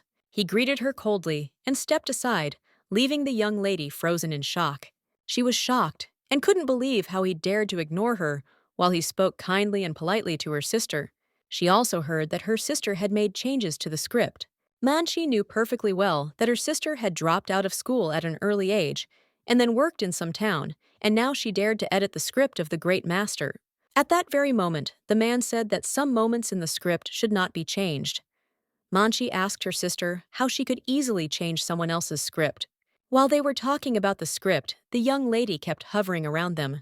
At that moment, he said with a smile that he was now thinking about adding the new scene that she suggested. Mansi was shocked by his words. At that moment, she smiled and told the director that she had also studied screenwriting and could help in editing the script. But at that very moment, he rudely asked her if she could please keep quiet. Mansi was taken aback and told the director that she had not meant to offend him at all. She had simply thought that she could help her sister be his assistant. But at that very moment, he could not stand it and shouted for her to shut up, as the noise was giving him a headache. Mansi froze for a moment in shock, as she did not expect anything like this. At that very moment, the man asked Mansi to open an office for him so that he could quietly work on the script. Mansi was shocked, and she did not understand why the director was so soft only towards her sister. She didn't know how many men her sister had been with, but she assumed she knew how to seduce. At that very moment, she looked at her sister and said that she had apparently underestimated her. After all, she had many tricks and tricks. Mansi told her sister that the director was her mentor. Mansi mockingly asked her sister how the great director could be her mentor. She looked at her sister with a grin and said that the experienced woman had already given birth to a child, and she probably managed to please him in bed. Mansi could not stand such rudeness and shouted at her sister to leave immediately. Mansi mockingly asked her sister if she really felt ashamed since she had simply told the truth. Chu had no intention of listening to such insults. At that moment, she raised her sharp teeth towards her aunt. A moment later, she bit her hand. Mansi was shocked. She screamed at her niece to let her go immediately. Chu said at the same moment that she had baby teeth, and it didn't hurt at all. But if a dog bit her, it would hurt.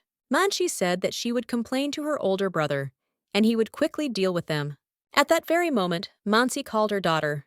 She hugged her tightly and said that it was not right to talk to adults like that. She also said that children should not interfere in adult conflicts. Mansi was furious and knew that she would no longer allow her family to be humiliated. At that very moment, the young lady looked at her mother with joy, as she realized that she had already woken up. She was happy and understood that she a man could not hope, and now her mother understood that she had to be strong in order to protect her family. A few days later, Song Chen took the young lady to the filming location. She understood that he wanted to anger the screenwriter and show him what a good father he was. While her mother was cramming the script, he had time to take her for a walk. Song Chen asked his daughter who she liked, Uncle Lu or him. She understood that her grief-stricken father had failed to raise her mother's level of affection and had already begun to compete with other men. She smiled and said that she loved Uncle Lu, Uncle Song, Brother Chi, and Brother Xiaozhou. He understood that even though she said she loved him, he would not tell her anytime soon that he was her father. At the same time, there was chaos on the set as the director angrily shouted and chased the actors away. The man told his mentor that he had been working all day and needed to rest a little. At that very moment, a young lady entered and looked around with joy, as if she had noticed many beautiful people. Lu Shanhe looked at the girl with joy, as he was glad that she had come. She immediately smiled and greeted him, and he asked why she had come to him.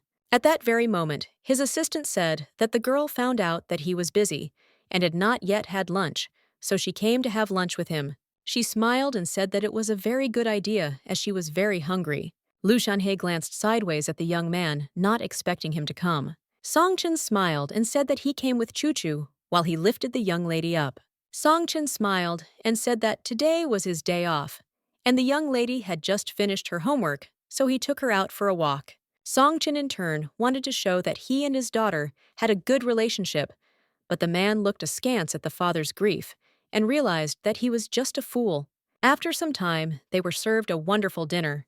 Chu Chu presented her uncle with delicious food with a smile and said that her mother said that even if someone worked, one should not forget about food because the body will be ill. Song Chen sighed heavily and said that he had to work hard and had gastritis. At that very moment, she smiled and presented him with food as well. He was glad that his daughter had given him meat. She was shocked because her father was jealous. She understood that he was childish and wondered if he would really go to kindergarten with her. At that very moment, he smiled and said that he needed to answer a call and he would go away. Moments later, the director was also called to approve the script. She looked around as if she wanted something to drink after a hearty lunch. At that very moment, the young lady saw a small refrigerator and realized that there was something in there. Before she could even open the refrigerator, she heard some kind of muffled mechanism, and a moment later, she was taken aback as the sound grew louder. Chu Chu raised her gaze upward and saw that the equipment was rushing towards her from above. She was puzzled and just froze in place. At that very moment, the man heard some noise and looked around. He saw everything that happened and quickly rushed towards the young lady. The man still managed to grab the girl, and they fell with a crash. Lu Shanhe in turn realized what had happened, and at that very moment, he screamed and called out to the young lady. The man looked at the lady intently and asked if she was okay. Chu Chu looked at the man in surprise and intently, and at the same time thanked him for saving her. The men quickly rushed towards the young girl and also asked Zhang Qi, how does he feel? Song Chen immediately said that he would immediately take them to the hospital. After examination, the doctor reported that the young lady had minor abrasions on her hand and ankle, but everything had been treated, and soon she would not have a single wound left.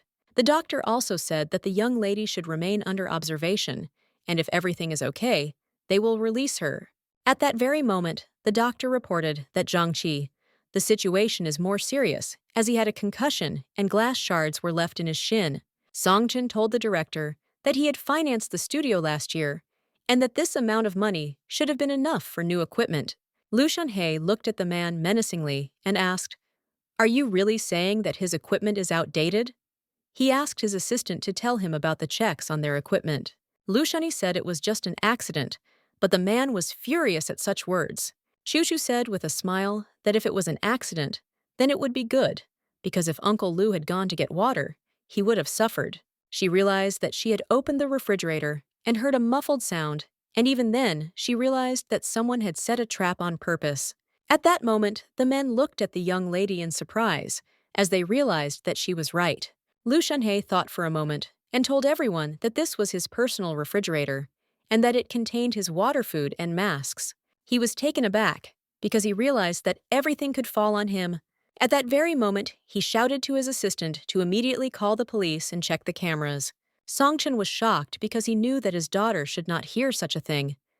The lady was taken aback, because she realized that her father was worried about her, but this was unnecessary. At that very moment, he looked at the director and asked him to speak more quietly in front of the child and not to talk about death at all. He also asked the director if he had any suspects who might have seen him. He sighed heavily as he knew there were too many of them and he couldn't remember them all. Song Chen sighed heavily and said that the man was just a pathetic loser. Chu Chu understood that they were simply childish because they measured themselves by the number of enemies. She understood that compared to her, they were all just trash. At that very moment, she was taken aback as her mother ran into the room. She looked over her daughter hastily as she was very worried, but the young lady assured her mother that she was all right. The young people looked around at each other as they knew that Mansi should not know anything about the assassination attempt. Songchen immediately assured the girl that their daughter was fine. It was just an accident. She immediately pounced on him because she was too busy and allowed him to take her daughter with him, and he did not protect her. He sighed heavily and said that it was his fault because he had never looked after children before, and he simply had no experience, but he promised that he would be careful. She was shocked because he admitted his mistake. She knew that he never bowed his head to anyone. At that very moment, he smiled and said that she was in a hurry and had not had time to have lunch, so he had already ordered food. But while they were waiting, he could peel an apple. She looked at him in surprise as she didn't remember him knowing how to peel apples. Song Chen smiled and said that he had learned it on purpose. To get his daughter and wife back, he spent nights practicing peeling apples and finally mastered the art. She knew that he was a terrible neat freak, avoided the kitchen, was picky about food, didn't sleep at night, and worked non-stop. He never did anything like that. At the same moment, she said that his fiancée was often ill, and it seemed that he had learned to peel apples for her sake. Songchen was shocked by such a statement. He began to justify himself and said that he had only learned it half a month ago, and he had learned a lot, and it had nothing to do with his fiancée. At the same time, their drama was being watched from the sidelines. Some time later, the doctor informed the young people that they had already removed the glass from the gentleman's neck and that his wound was not deep and that he would recover in a few weeks. At that very moment, guests entered their room and greeted them with joy. Mansi looked at the man with a smile and introduced herself, thanking him for saving her daughter. He looked at her in surprise and asked if she was Gu Josia, who left the film industry several years ago. She smiled and asked if he knew her. She also said that she used to have this name, but her real name is Mansi.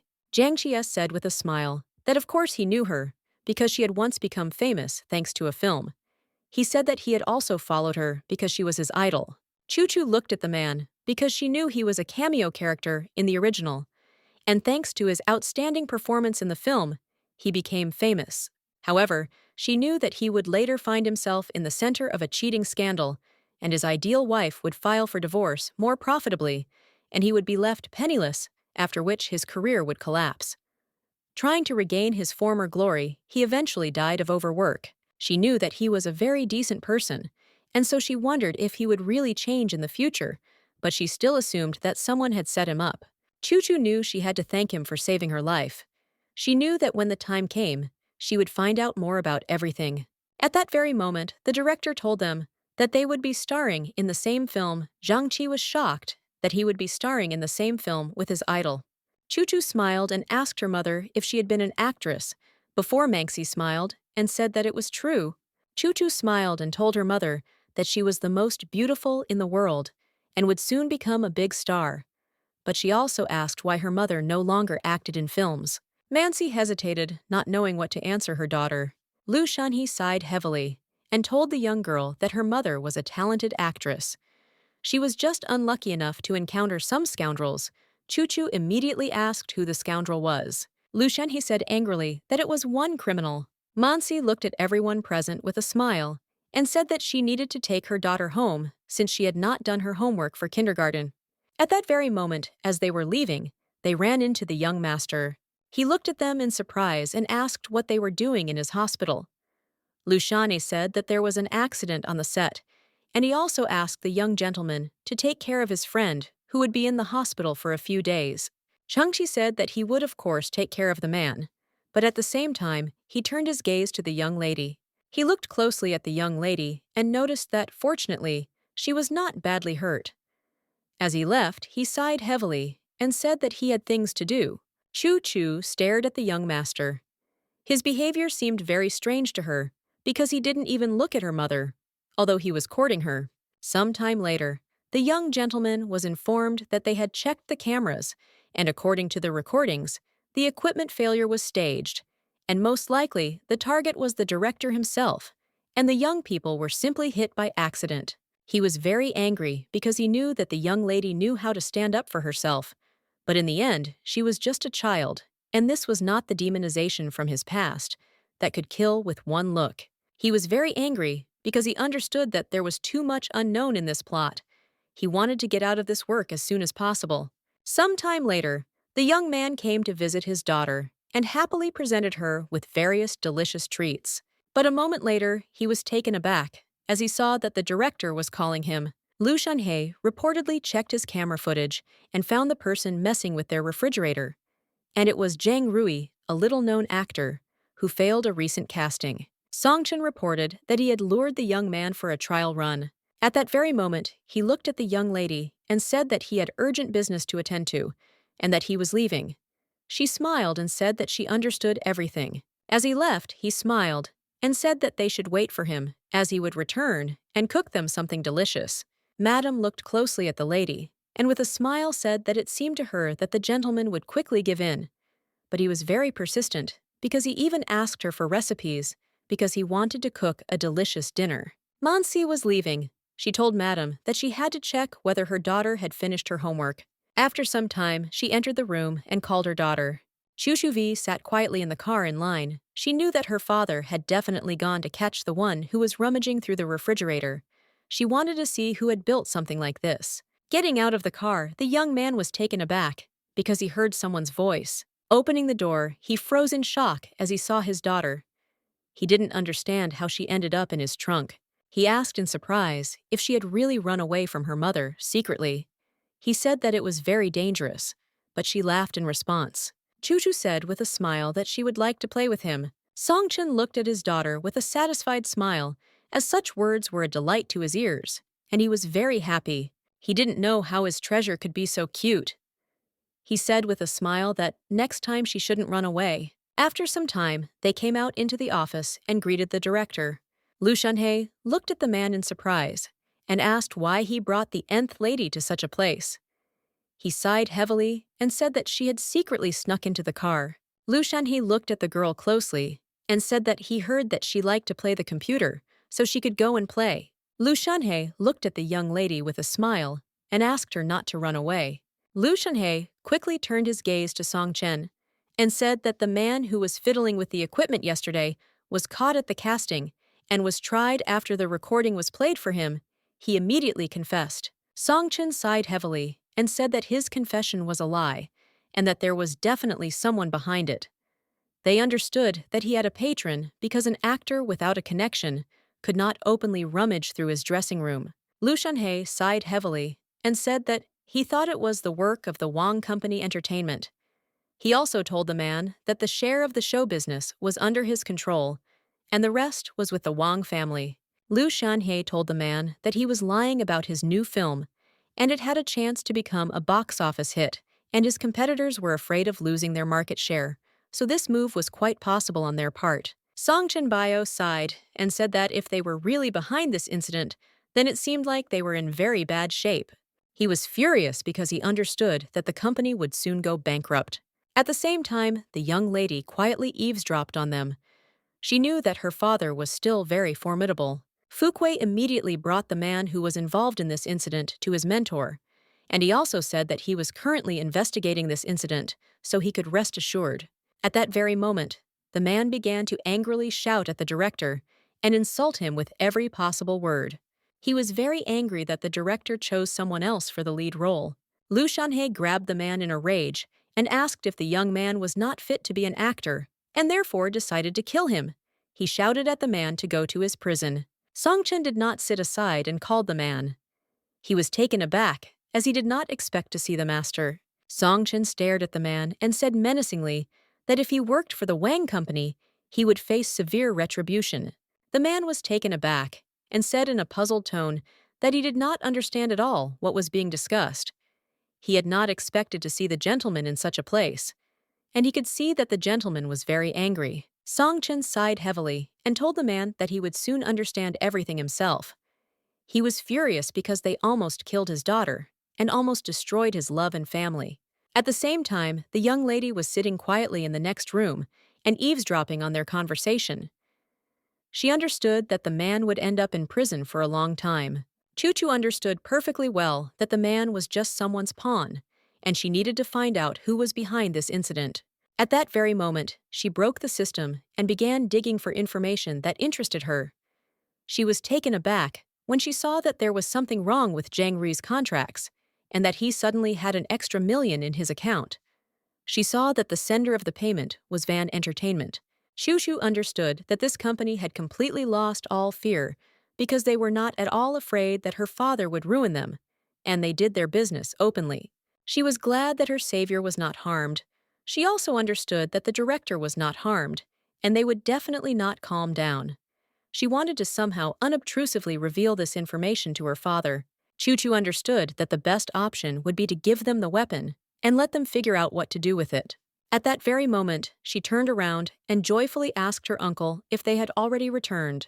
But at that very moment, she saw an unfamiliar man, who asked with surprise who she was.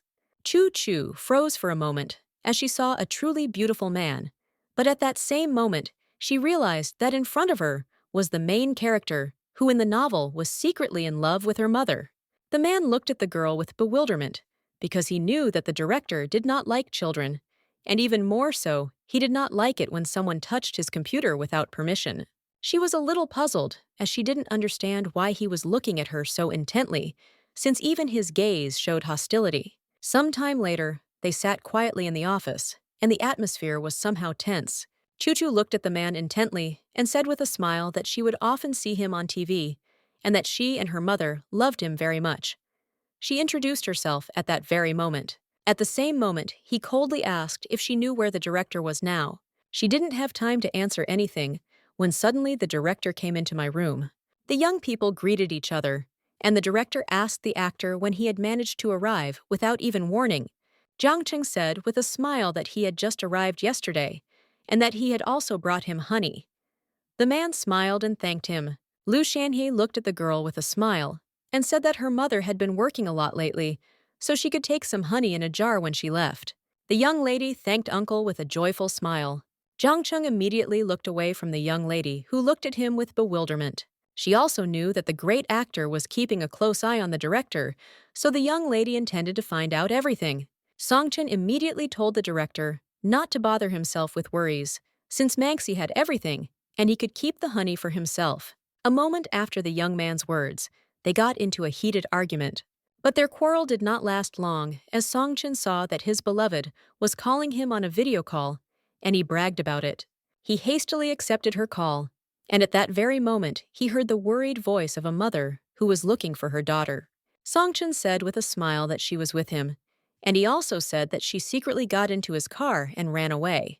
Chu Chu smiled and said that she really loved playing with her uncle, and it would be nice if they met every week. The young man was very happy with his daughter's words, since she loved him and wanted to play with him. He understood that they were becoming closer, and at the same time, the young people watched their conversation closely. Lu Shanhe understood that even though the girl was Song Chen's biological daughter, he still felt uneasy about them, because he had a fiancée with a very bad characters. At the same time, the young man looked closely at the girl, because he wanted to know who her mother really was. He was surprised that the director cared about the mother and daughter, and he also argued with the gentleman because of them. After some time, the father and daughter left them, and Jiang Cheng asked the director if he knew the girl's mother. He smiled and said that everyone loved the girl, and also in his film there was a childhood role, the main character, and he wanted to talk to her mother so that she could play it.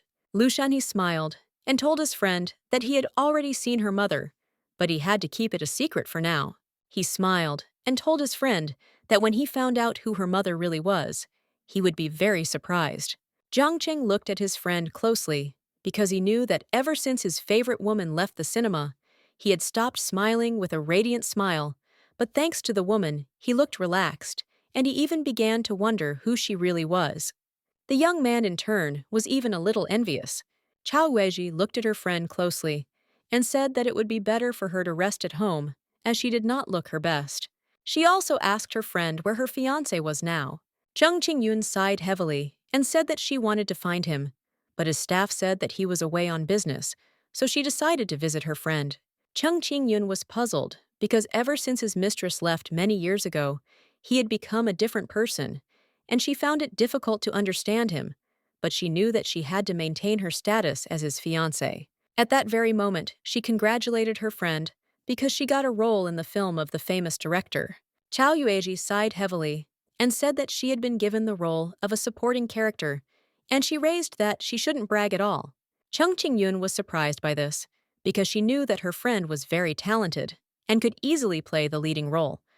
She wanted to know who the actress who played the leading role was, but unfortunately, no one knew.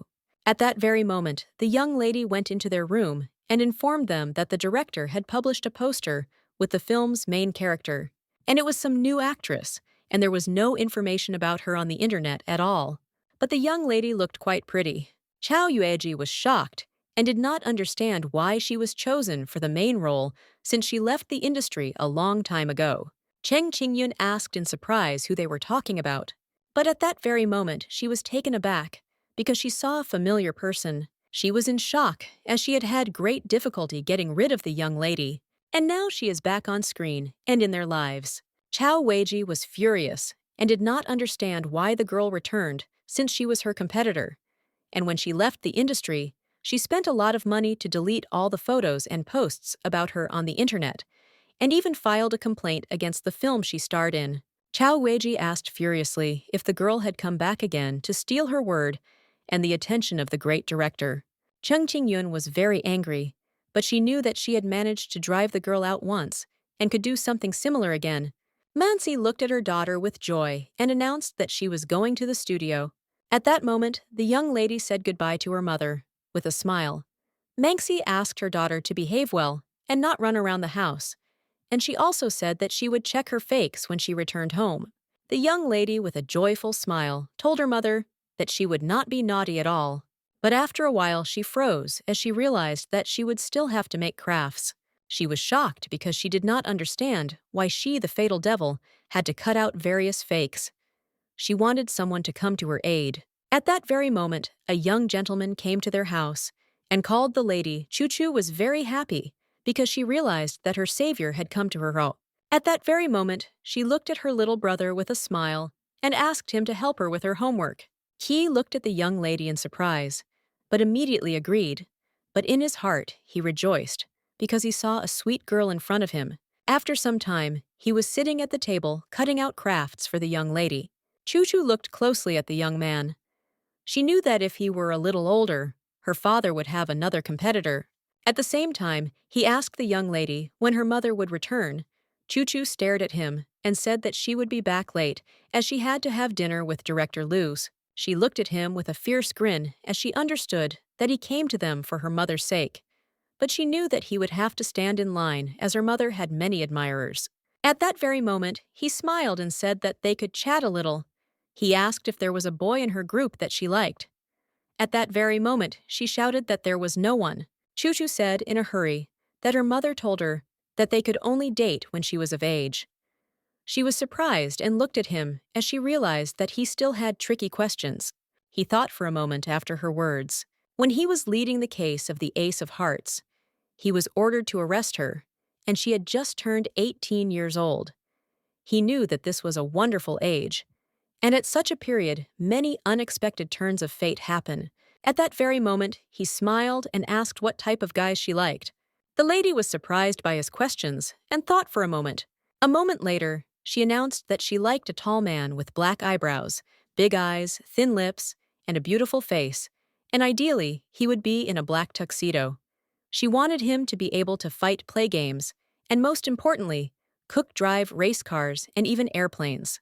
At that moment, she was taken aback as she immediately thought of Shen Xiao. He looked at her with a smile and said that she seemed to have very good taste. Qi was very pleased since she described him in his past life. He now realized that she still remembered him. Choo-Choo smiled and asked what kind of girls he liked. The young man didn't think twice. I liked one girl who knew how to fight. She was impudent and deceived everyone left and right. But at the same time, she secretly fed homeless kittens. She was also bad, cheeky, and shameless, and she was the type to quietly run away after spending the night together. She was cunning and quick, and she eluded him every time. And in doing so, she drove him crazy.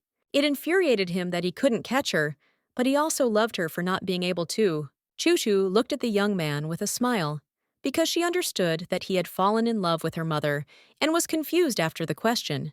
But she understood that he should not fall too much in love with hers. After some time, he said goodbye to the young lady as he was already getting ready to go home. His assistant looked at him in surprise, as he had played with the lady for a long time today.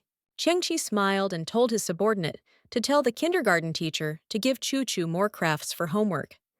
His subordinate was surprised, because he realized that his master loved handicrafts. Sometime later, Lu Shenhe introduced the main character of the film to his friend with a smile. Jiang Cheng was momentarily taken aback and stood frozen in shock, but now he realized that she was the girl's mother. At that very moment, her young lady greeted her old acquaintance with a smile. He was glad that she was returning to the film industry after many years, because the young man understood that this was the main event. Lu Shenhe said that filming would begin in a month, so they had time to read the script and rehearse in advance. The young people happily agreed. Mansi, looking at the young people, said that they could go into the office and check the script. At that moment, the director noticed that the young lady was sitting and playing games. He came closer to her and said that she seemed to be very smart and good at games. At that moment, they were both taken aback as they heard a familiar voice. Song-Chen looked at the director with a satisfied grin and said that the young lady had very good genes. He knew that his daughter was very similar to him and was very good in everything. Lu Shenhe looked at the young man with fury, because he did not understand why he was hanging around in such a place again. Song-Chen also attacked the director because he saw him every day near Manxist. The man looked at him angrily, but said nothing. At that moment, he pulled the young man as he wanted to talk to him outside. At the same time, Song-Chen shouted to his daughter that he had brought her a lot of sweets. The young lady looked at them in bewilderment as she did not understand what they were even doing. Lu Shenhe dragged the young man outside and angrily asked him if he was pretending to be blind or if he really couldn't see anything. Lu Shenhe. He told the man that if he really cared about his beloved, then he should do something already, since the haters were washing all her bones on social media. Song-Chen sighed heavily and said that he would handle everything. The director looked at him in surprise and asked what he was going to do. The man thought for a moment. But a moment later, he said with a satisfied smile that he had money and it solved everything. The director was puzzled by his words. But at that very moment, Song-Chen told his comrade to look at everything himself. Lu Shenhe was shocked because he saw that the man managed to lift the ban on his beautiful film. Song-Chen smiled and said that when the haters watch this movie, they will realize how good Manxi is as an actress, and then they will immediately shut their mouths. A few days later, Song-Chen brought his daughter alive to the company.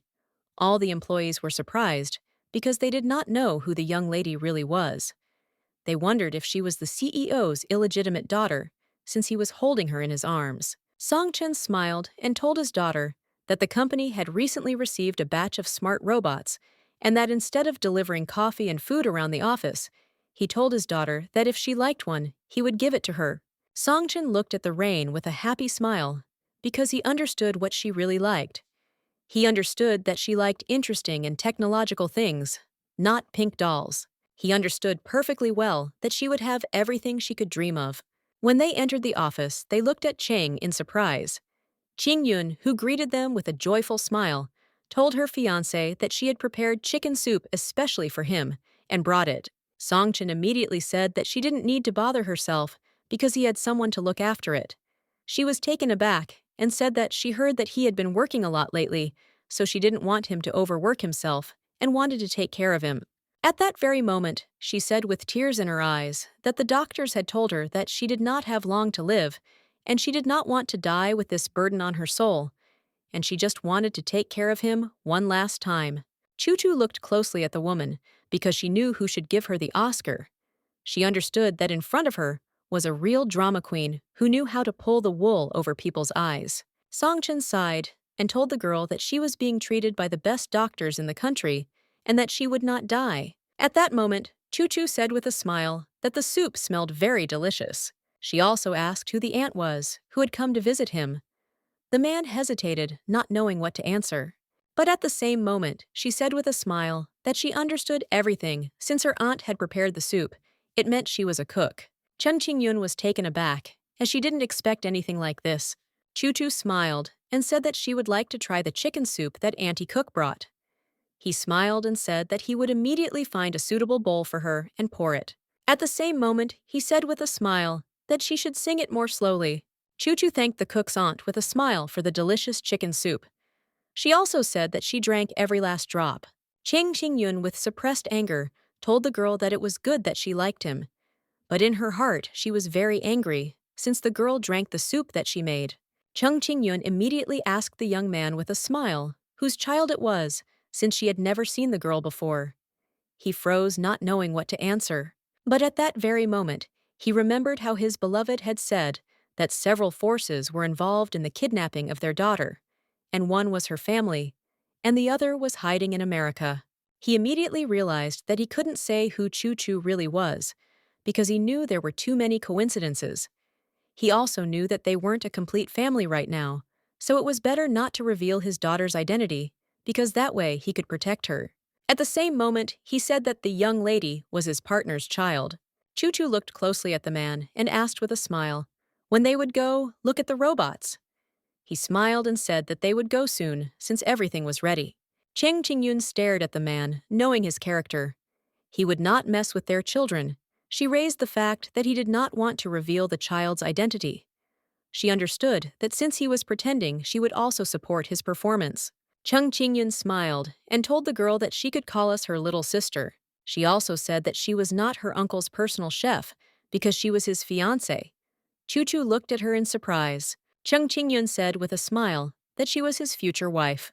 She hugged the young man tightly and at the same moment said with a joyful smile that they would soon get married. Songchen pulled away from her and shouted at his daughter that the aunt was just joking and that he did not intend not to marry. Chu-Chu looked at them in surprise, but in her heart she laughed wildly because she understood that this was what the villain needed. Cheng Qingyun looked at the young man in surprise, as she had called herself his fiancée for many years. But today was the first time he had disowned her in front of outsiders. At that very moment, he told the girl that he had things to do. He also said that she was weak and could not move much, so he would ask the driver to take her home. She smiled and said that she agreed. At that very moment, Cheng Qingyun said with a gentle smile that he should take care of himself and not make the same mistakes she made, while he casually said that he understood her. The young lady in turn understood that she was losing him, and at that very moment she cried out that she felt bad and that her heart hurt. Songchen was shocked at the same moment, rushed to her, and asked if she was okay. He said that if necessary, he would send her to the hospital with an assistant. Chu-Chu looked intently at the girl, because she understood that this was very ridiculous on her part.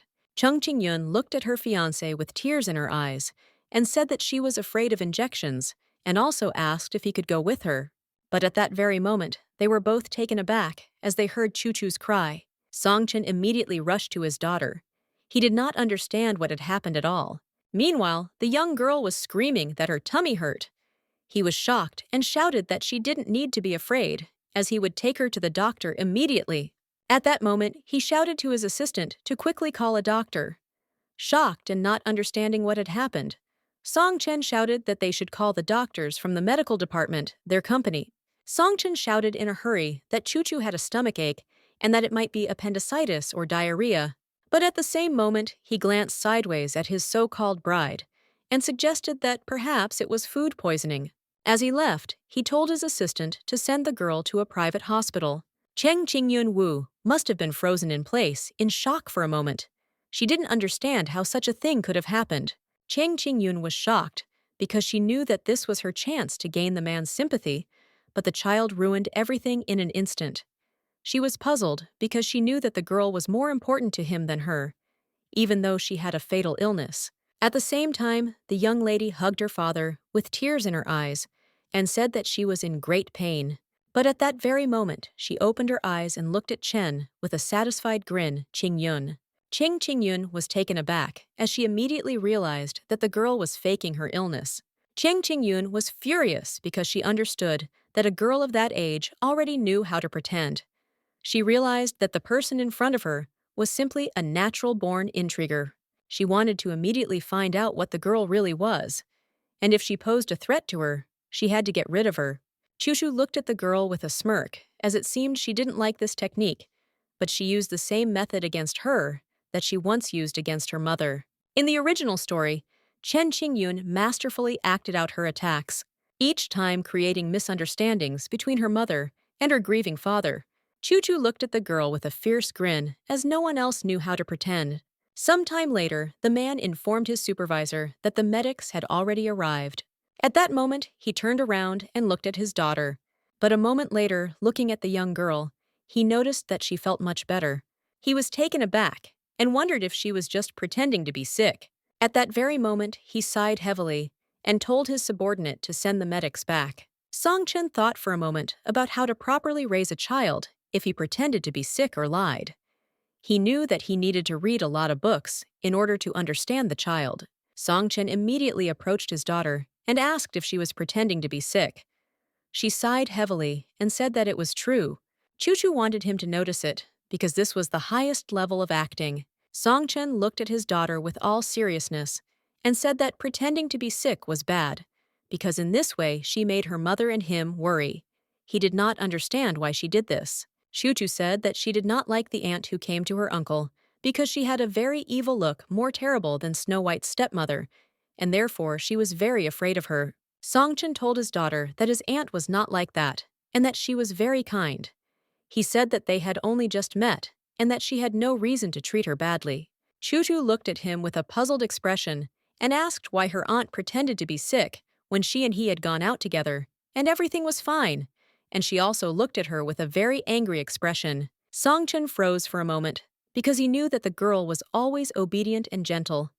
He did not understand why Chuchu did not believe him. Songchen sighed heavily and said that he would deal with it later, but he also asked his daughter not to pretend to be sick anymore, even if she didn't like someone. She agreed with him, but also said that she still didn't like her aunt. She also said that she didn't want her aunt to be her uncle's bride, because she wanted her mother to be the bride. Songchen was taken aback and beamed with happiness as his dear daughter wanted her mother to marry him. Songchen asked with a happy smile if this was true. Chuchu said that it was true because her uncle treated her and her mother well. She loved him and wanted him to become her father. Songchen was very happy because he had put in the care and attention, and finally, he felt the fruits of his labors. He saw that his daughter did not want him to have another bride, so she pretended to be sick. At that moment, he hugged his daughter and said with a smile that she didn't need to worry, as he would protect her and her mother for the rest of their lives. Chuchu smiled and said that she wanted Uncle Song and Uncle Lu to protect her mother together. The man was taken aback when he heard about the director again. He looked at her with bewilderment and asked what Uncle Lu had to do with it. She smiled and said that they both treated her mother well, and she would like her mother to marry all the uncles. Chuchu said with a satisfied smile that Uncle Song would be the main dad, Uncle Lu would be the second dad, and Uncle Zhangqing would be the third dad. She knew that Zhengqi is not included in the list because he was young and has not yet been considered. Songchen immediately shouted to his daughter that her mother could only marry one man, and that would be him. He was shocked because he did not understand where his daughter got these frightening thoughts about several fathers. He was furious because he wanted to be the father of his daughter. He understood that this would not happen, and he would simply trample the man. Chuchu looked at her grieving father with a satisfied grin, since he just wanted her to forgive all his sins within a month. She knew very well how he actually offended her mother. She knew that he would gradually repay all his debts to her and his mother, at least until he himself saw the true face of his so-called bride. She had no intention of giving her mother into his hands. At that very moment, she sighed heavily and said that their family was very poor, so her mother was looking everywhere for ways to earn money, and every day she was so tired that she could hardly stand on her feet. Chuchu said with bitterness in her voice that when she was little, she was often sick.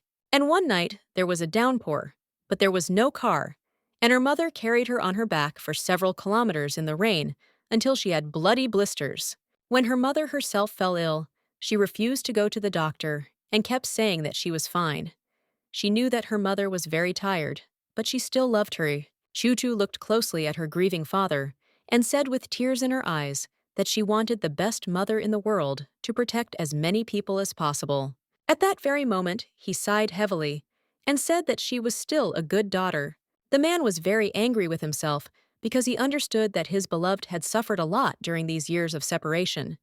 He wanted to gradually prove to her that he was sincere and intended not to let her go and not to let her be offended. At the same time, the young lady was in the Cheng family's private hospital. Cheng Qingyun asked the doctor to check the girl's information since this hospital should have medical records about her. The doctor coldly replied that Choo-Choo was just an ordinary child.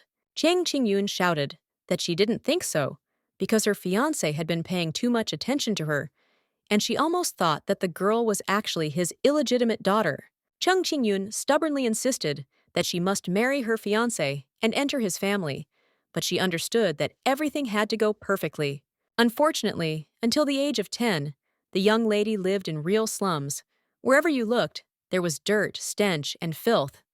But fortunately for her, fate was kind to hers. It turned out that her real father was the head of an influential family in the capital. She thought she would live like a princess in a fairy tale, but to her regret, she turned out to be just one of her father's many illegitimate children, and being illegitimate, they could not claim a share in the company, so everyone began to fight for the right of inheritance.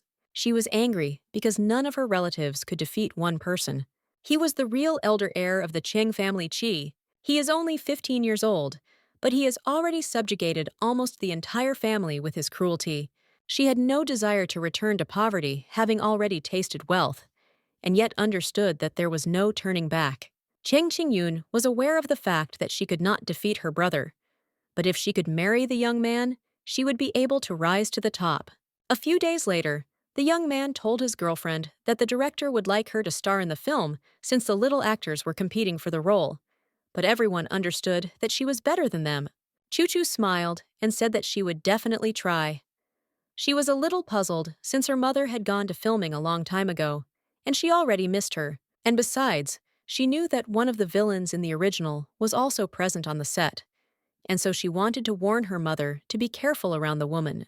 Manshi, looking at her mother, said that she was going to visit her beloved sister. She asked her mother if she wanted Lita to give her something. Madam said menacingly that her daughter had become famous and she could not reach her. Manshi said that her sister was very capable because she managed to quietly get under the director's wing. Madame told her daughter not to be like actors because they were noble people and she was just a clown and they were not on the same level. Manshi said with a grin that she could handle it and that her mother didn't need to worry because when she met her sister, she would definitely say a few kind words to her. Sometime later, the young lady finally came to the set. She looked around as if she was looking for her sister, but at that very moment, she ran away because she heard a scream and saw the props of the cart, and it was rushing towards her. Manshi stood frozen for a moment, not knowing what to do. At that very moment, someone pulled her aside. The young man looked at the girl in surprise and asked what she was doing on the set. She was taken aback and immediately said that she was looking for someone. Manshi froze in place with embarrassment as she saw a handsome young man and wanted to know who he was. At that very moment, the young man told his colleague that the girl had sprained her ankle and he asked him to bring some ice. The man said that he would take care of the girl. At that very moment, he asked the girl with a smile to follow him. Manshi quickly turned around and asked the young man if her savior had a girlfriend. She also asked many questions that he could hardly answer.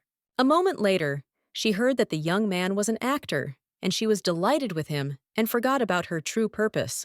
After some time, the young man slowly returned to the game of measure. But after a few minutes, the young lady transformed and took off her wig. The director looked at her closely and hurried her, as they had one more scene. He also said that she could change her clothes, as her scenes as a man had already been filmed. She was glad as she could go to the dressing room. The young man noticed that she looked convincing in a male image, and he said with a smile that if he were a girl, he would definitely fall in love. Fuquay immediately brought Manxi's younger sister into the dressing room and reported this to the director. She greeted the director with a smile as they had met unexpectedly. He sighed heavily and coldly replied that her sister was currently changing her clothes. He immediately glanced sideways at the girl and said that she was in the work zone and that she could not remain in it for long. Manshi did not pay attention to his words, and at the same moment, with a smile, asked about the young man who had saved her earlier, since she wanted to know his name and thank him personally. She wanted to know his name first, then his origin. She wanted to gradually get to know him and then develop a relationship with him. She understood that she was perfect in herself, and he would definitely fall in love with her. Fuquay thought for a moment, and after a few seconds began to describe the young man. She shouted that he should remember about the actor. He sighed heavily and said that it looked like the actor was just an extra. She sighed heavily as she realized that the young man was poor. She didn't care, but she understood that their statuses were too different, and her parents might be against it. At that very moment, she turned around because she heard a familiar voice and realized that it was the young man she liked. She happily entered the dressing room and said with a smile that she had come to him specifically to thank him. Mansi turned around at that moment and asked her sister in surprise why she was in such a place. The young lady froze in place as she did not expect to see such a thing. At that very moment, the assistant director said with a smile that today her sister had a scene in a male guise, and it seemed that the girl had found her savior. Manshi was very angry at her sister. She did not understand why she saved her. She screamed that her sister treated her cruelly. Manshi ran away and shouted to her sister that she didn't want to see her anymore. Lu Shanhei asked his actress what happened to her sister, but she was puzzled, said that they knew what happened because her sister suddenly burst in and started screaming. At the same time, the young lady was in tears. She did not understand why her sister was in male form, because she was damn attractive. She did not understand how something like this could happen, because she fell in love with her at first sight in male form. Manshi was very upset because she simply fell in love with her sister. She screamed furiously that she didn't want to live anymore, because she understood that if sister were to crumble on the concrete, she wouldn't be able to look people in the eyes. Manshi was puzzled because she understood that it was simply humiliating. But at the same moment, she wondered why she hated her sister at all, because she had done nothing bad to her. Manshi asked herself if it really bothered her that her sister was more beautiful than her, or that she got pregnant before the wedding. She froze and wondered if she had just been jealous of her sister all this time. Manshi turned around as she heard the dialogue between the young ladies, who were criticizing the director's choice, because he hadn't given the lead role to a great actress who had won many awards, but he had cast a girl who had left the film industry many years ago, and now no one needed her. They said that she simply seduced him because he was a man and succumbed to temptation. And Manshi looked at the girls with fury. She did not understand how they dared to insult her sisters. The girl told her friend with a smile, "Dirty secrets of show business." But at that very moment, Manshi intervened in the conversation of the young ladies and angrily asked if their heads weren't working. She shouted that it would be better if they first looked in the mirror and then said something. She shouted that the actress for the main role was very beautiful and talented. She would give a good performance in this role. The young girls looked at her with indignation and said that they could say whatever they wanted. They said that she had dressed herself so that it would seem that she wanted to seduce the director. Manshi shouted that she is beautiful, so she can dress according to her beauty. She also said that they are an actress. But she also told them that the owner of this film industry was her friend, and she had already taken their photos. Manshi said that if they continued to talk nonsense, she would immediately send him the pictures. But if they wanted to stay in the industry, they should shut their mouths. The young girls were taken aback and immediately left her. Manshi, looking after them, shouted that they were shameless because all they could do was spread rumors behind their backs. At that very moment, I turned around as I heard some kind of rumble behind me. Everyone present on the set was surprised by the talent of the main character, and they said that she played better than actresses with multiple awards. Manshi was taken aback when she saw her sister, but everyone praised and applauded her because she played so well. Manshi looked at her sister in shock, and she understood that she was very bright and not so nasty, and what her mother told her was not true at all. At the same time, the young lady thanked her little brother for accompanying her mother. He smiled and said that she should not worry too much about Xiaozhou, who had a stomach ache, since he had already sent a doctor to him. Chu saw that he was a young man. He was very reliable, because as soon as he found out that Xiaozhou was bad, he immediately came to her.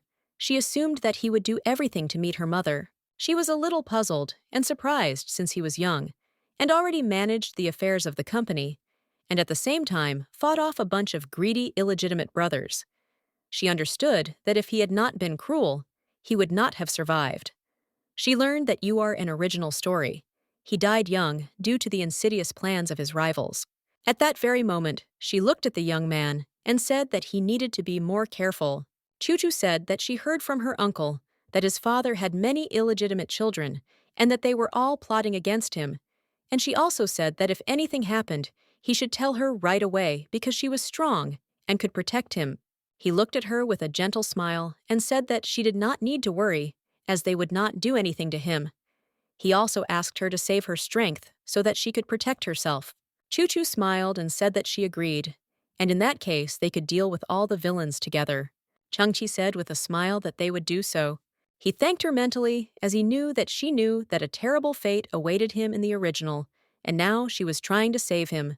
But he understood that they would not allow a tragic ending this time. Some time later, the young lady ran to her mother with a smile and asked in a playful manner who had come to see her.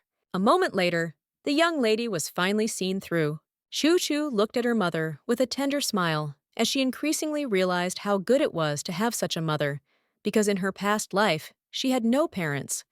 But in this life, her mother gave her all the love. Lu Shanhe looked at the girl with a smile and said that they would soon have an audition, and several more children her age would come, because they also applied for this role. He smiled and said that despite his affection for her in acting skill remained the deciding factor, so he would not single out anyone, and she needed to try to play well. She smiled and said that she knew it, and he didn't need to worry, because she was a natural-born actress. He smiled and said that he was glad to hear that. She wasn't interested in small roles at all, but she heard that Cao Yueji's 7-year-old niece would be coming to the audition. She wanted to stay at his studio for a few days to find out everything about the enemies. Qingqi looked at the girl with a smile, because he knew that she really was a natural-born actress. At the same time, the girl told Meng Meng that she had to get this role no matter what. Meng Meng looked at her aunt with a smile and said that she would become a beautiful actress like her and would not disappoint her. She was happy when she heard praise for her aunt.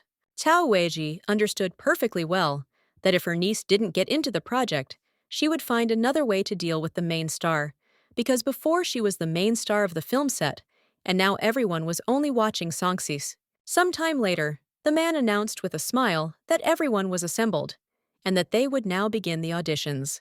He informed all the children present that the scene took place on a battlefield with the girl's parents killed by enemies and her finding their bodies. He said that the wall and the lines could be improvised.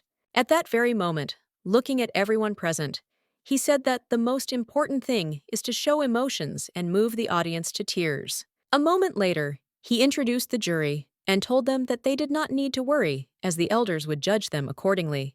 Fouquet looked at everyone present with a smile and asked who wanted to try first. At that moment, the girls rushed towards him.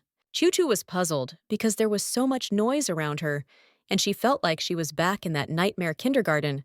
At that very moment, the young man handed her a glass of water with a smile and told her that she didn't need to be nervous. Qi smiled and said that she could drink a little to moisten her throat. She thanked him and began to drink the water, but at the same time, they were being closely watched from the side.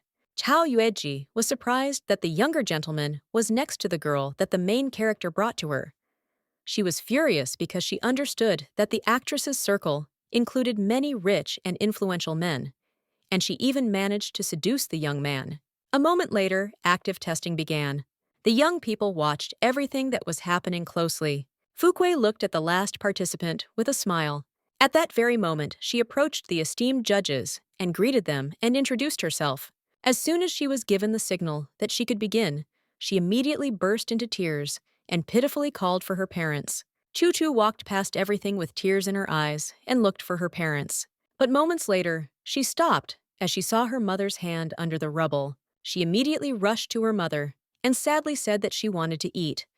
She wanted her mother to take her home. Everyone present froze in shock, and they simply could not believe that she was really 5 years old, since such a small child simply could not play so well. Chao Yueji was taken aback by the way the girl acted so convincingly. She wondered if children of that age could even act like that. She managed to evoke strong empathy in a simple scene.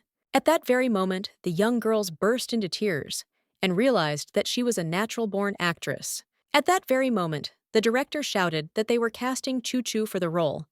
He also asked if anyone had any objections, but everyone shouted in one voice that she was simply amazing. Fuquei burst into tears at this, as he was impressed by her performance. Fuquei, bursting into tears, said that he was crying loudly, but the teacher was calm. But at that very moment, he was taken aback, as his teacher simply rushed past him. Fuquei was shocked, and to his regret, he could not bear it, and fell to the ground with a crash. At that very moment, the director ran into the dressing room of his leading actress and shouted with a joyful smile that her daughter was a natural-born actress and a real genius. He shouted that he should think about her career as an actress because he intended to do everything possible to develop her talent. Manxi was shocked by her teacher's behavior. She shouted for him to stop because she had never seen him so wound up before. Zhang Chung-sol said with a smile that the director was very excited because he had never seen anything like this before, as the girl showed not only childish naivety, but also the weight of the times. He understood that this was difficult, but she managed it. Mansi asked with a smile if she really had an innate talent. At that very moment, the director said that they could talk, and he would go on working. He joyfully shouted that tomorrow they intended to film a scene with a young actress, and he needed to prepare everything. He also asked the girl to think carefully about what he said. Mansi watched her teacher with a smile, because she knew that he was devoted to his work and did not even care about his health. The young man remarked that the director was born for cinema. At the same time, Chung-chi smiled and praised his friend because she played amazingly. She smiled and said that, of course, it was because she was a natural-born actress. He looked at her with a tender smile, because he understood that her words were true, because in her past life she often deceived him. And when he finally exposed all her masks and was ready to talk to her sincerely, the stone suddenly exploded and transferred him into a cruel romance. After a while, Mansi called her daughter with a joyful smile. She smiled and told her daughter that she had already finished work and that they could go for a walk in the evening. Mansi looked at the young gentleman with a smile and thanked him for helping them a lot today. He smiled and said that there was nothing to thank him for, and he was also calm about Choo Choo. But he also told Madam that if they needed anything, they could call him at any time. Mansi stared intently at the young master as she saw that he was truly a good man, and not at all as cold as they said about him. Choo Choo looked at her mother with a smile and wondered if she could see that he was hitting on her.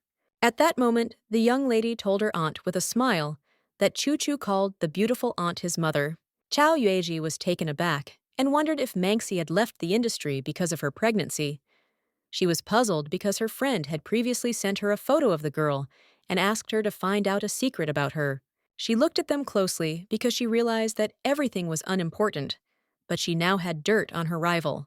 At the same moment, she sent a photo of her friend and reported that her mother was Manxi, but who her father was unknown.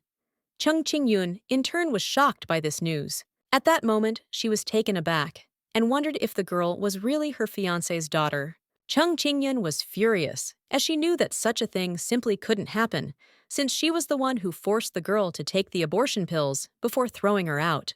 She screamed because she knew something like this simply couldn't happen, but at the same time, she asked her friend to get her a hair sample from the girl because she wanted to check her DNA. Chung Qingyun was angry. She understood that if the girl was really her fiancé's daughter, then she had to do something because only she was worthy of becoming the mistress of the great Song family. She understood that the girl just wanted to become famous at the expense of her child, but she understood that she would not allow her to do something like that. Some time later, the young lady was in full dress and getting ready for filming. But at the same time, everyone actively and joyfully admired her and also wanted to take a photo with her. Her mother was also not far removed from everyone else. Mansi looked at her daughter with admiration, as she was very cute. In turn, she sent photos of her daughter to all her loved ones, as she was very cute. But after a moment, she froze and wondered whether she should send the photo to the girl's father. But she still sent him the photo because she just couldn't resist. After some time, the young man looked at his phone with a smile as he received an SMS from his beloved. At that moment, he was taken aback and looked with admiration at the photo of his daughter in makeup.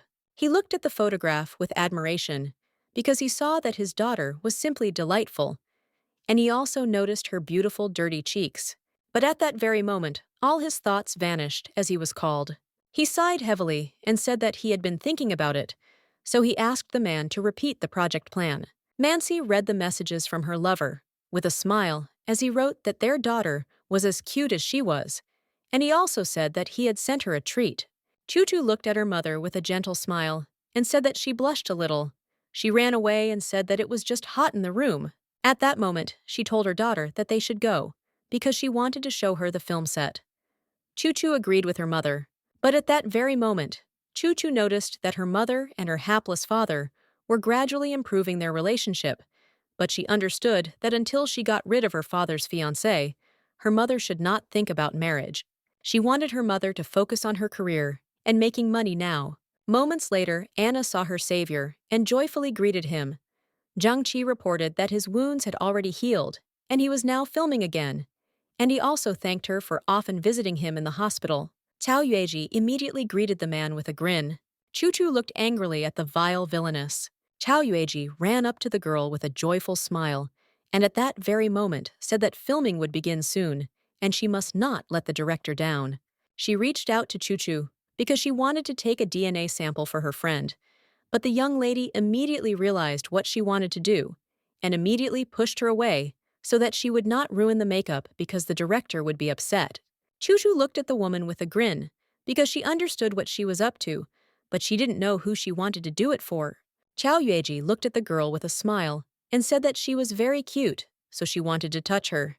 But at that very moment, the director called the young lady, and the madame was taken aback as she had not been able to do what she wanted. As she ran away, the young lady said goodbye to her aunt.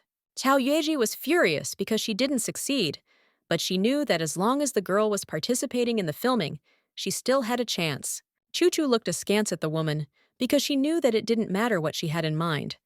She had attacked the wrong person. After some time, Monsi told her daughter that she had to go to filming and that she would stay with her uncle for now. Jiangxi looked at the girl with a smile and said that the beautiful sponsor had bought ice cream for the entire film crew. He asked what kind of ice cream she wanted, because he wanted to bring her some too. She asked him with a smile to bring vanilla ice cream. He smiled and said that he would bring it, but she should sit still and not go anywhere. Chao Yueji approached her again and looked at the girl with a smile. Chao Yueji reached out to the young lady and said that she had a very beautiful cap, and she would like to take a closer look. Chuchu saw that the woman was just like chewing gum. She immediately pulled away from the woman and said with a timid smile that her cap was pinned on, so she couldn't take it off. Chao Yueji smiled and said that she really wanted to try it on and take a closer look, but the young lady refused her with a happy smile. Chao Yueji was very angry and puzzled. She knew that she wanted a few of the girl's hairs, but she guessed that the girl was suspicious of her and was suspicious. Chao Yueji was very upset because she understood that she did not want to be a secondary character at all, and now at the request of her friend, she had to take care of the child. At that very moment, she looked menacingly at the girl and threateningly told her to give her the cap back immediately, but the young lady also firmly replied that she would give it back. Chuchu wondered if she was going to use force on her, but she knew that it would be a very good idea. After all, she hadn't hit people for a long time, and now she would practice again. But at that very moment, a young lady came up to them and said with a grin, was it really their great actress who had run around the children again? Ye Qianqian looked at the woman intently and said that she had not changed at all, because as before, she mocked the weak and feared the strong. Chao Yueji looked at the young lady intently, as she did not expect to see her at all. Chao Yueji said with a smile that she noticed the insects on the hat and wanted to just remove them, but she didn't want to scare the girl at all. Ye Qianqian said with a smile that she shouldn't pretend. In this century, her acting is as disgusting as her character. Chuchu was shocked by what she heard, but in turn, she liked what the young actress said. Chao Yueji screamed furiously at the young girl, asking her who she thought she was, since she wasn't fit to hold a candle to her. She screamed that the director had failed her audition, and now she was begging him to give her the role. Ye Qianqian said with a satisfied smile that she was not going to beg him for the role as the woman had done, since the director had personally invited her to record the advertising song. Chao Yueji was burning with anger and fury, but she did not respond.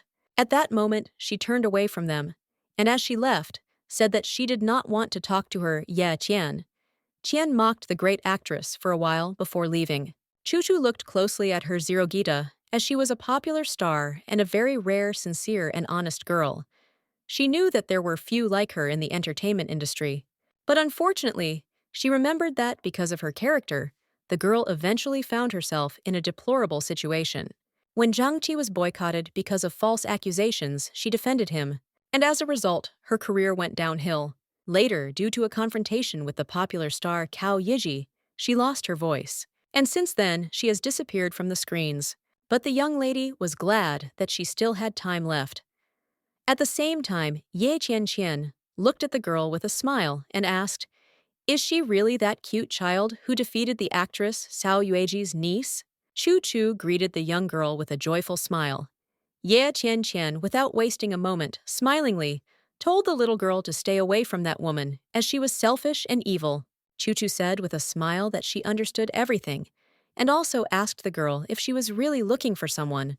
Ye Qiangan said with a smile that she just decided to take a walk. She also said that she heard that Zhang Qi was on the set.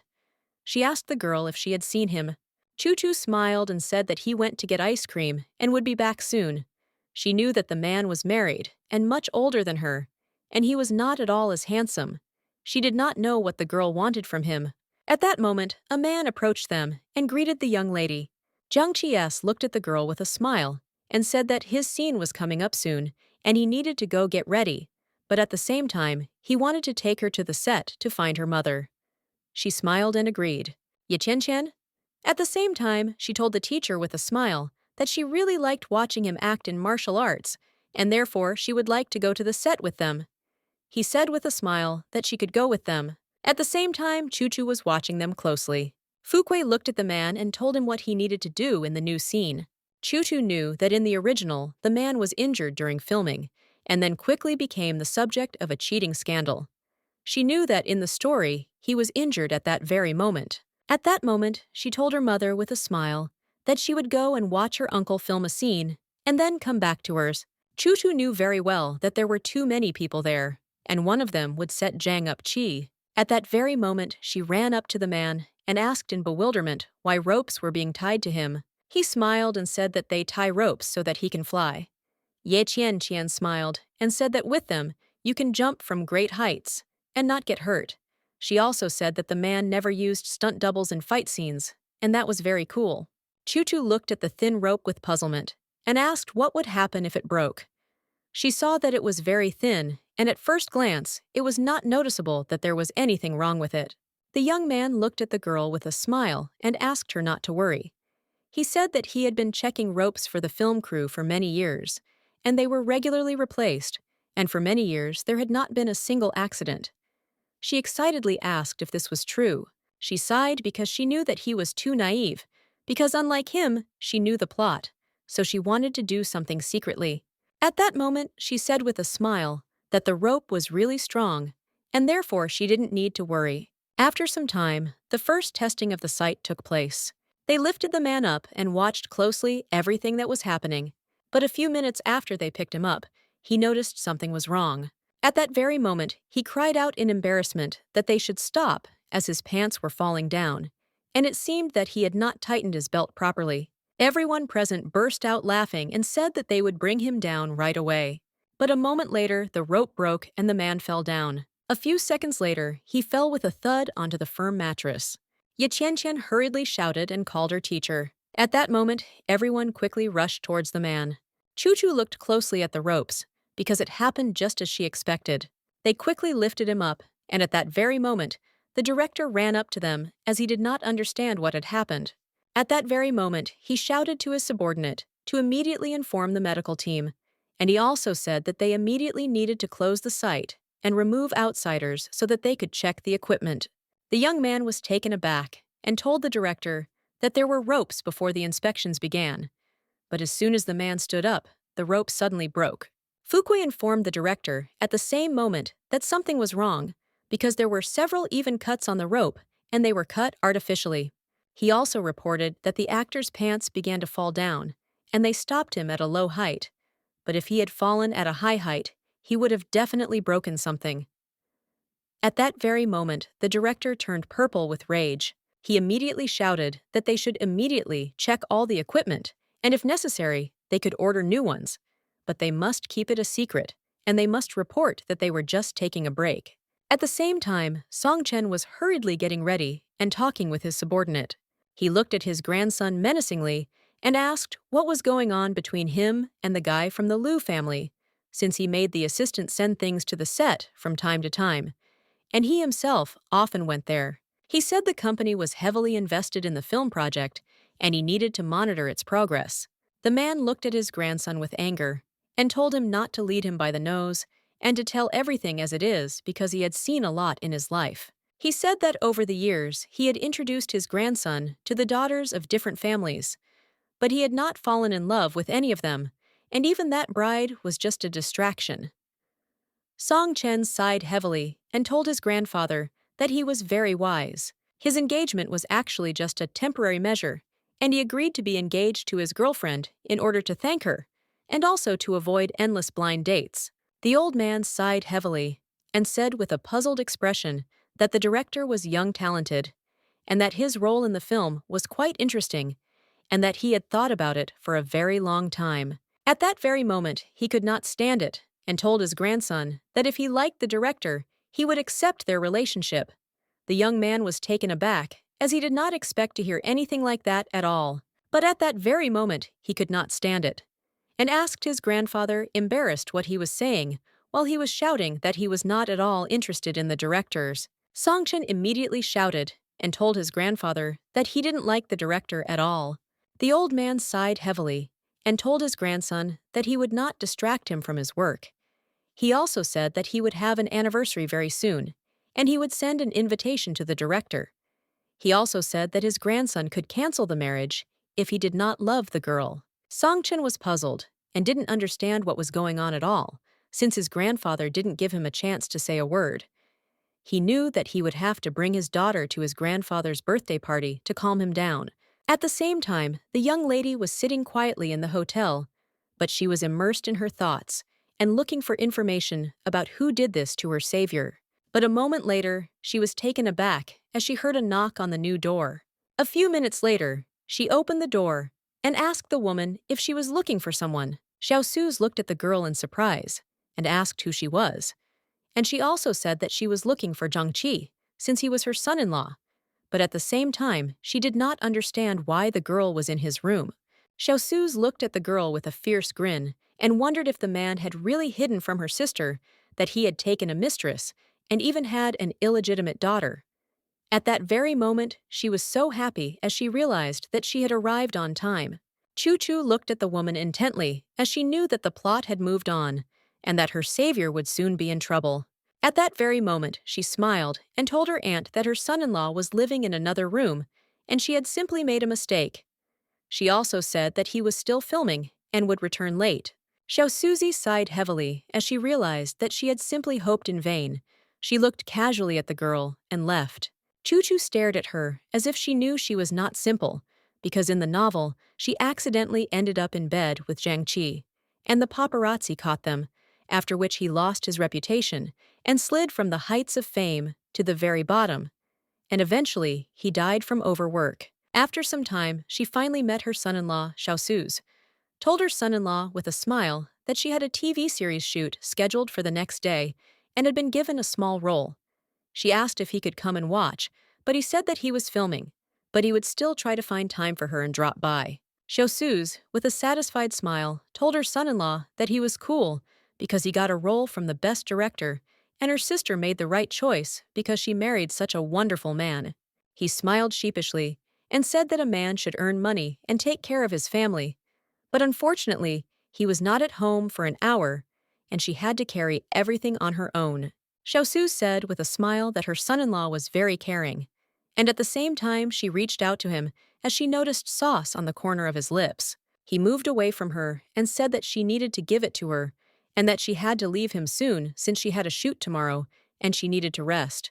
Xiaosu's was a little confused, as he was impenetrable, but she had set up cameras and all their moments were already recorded.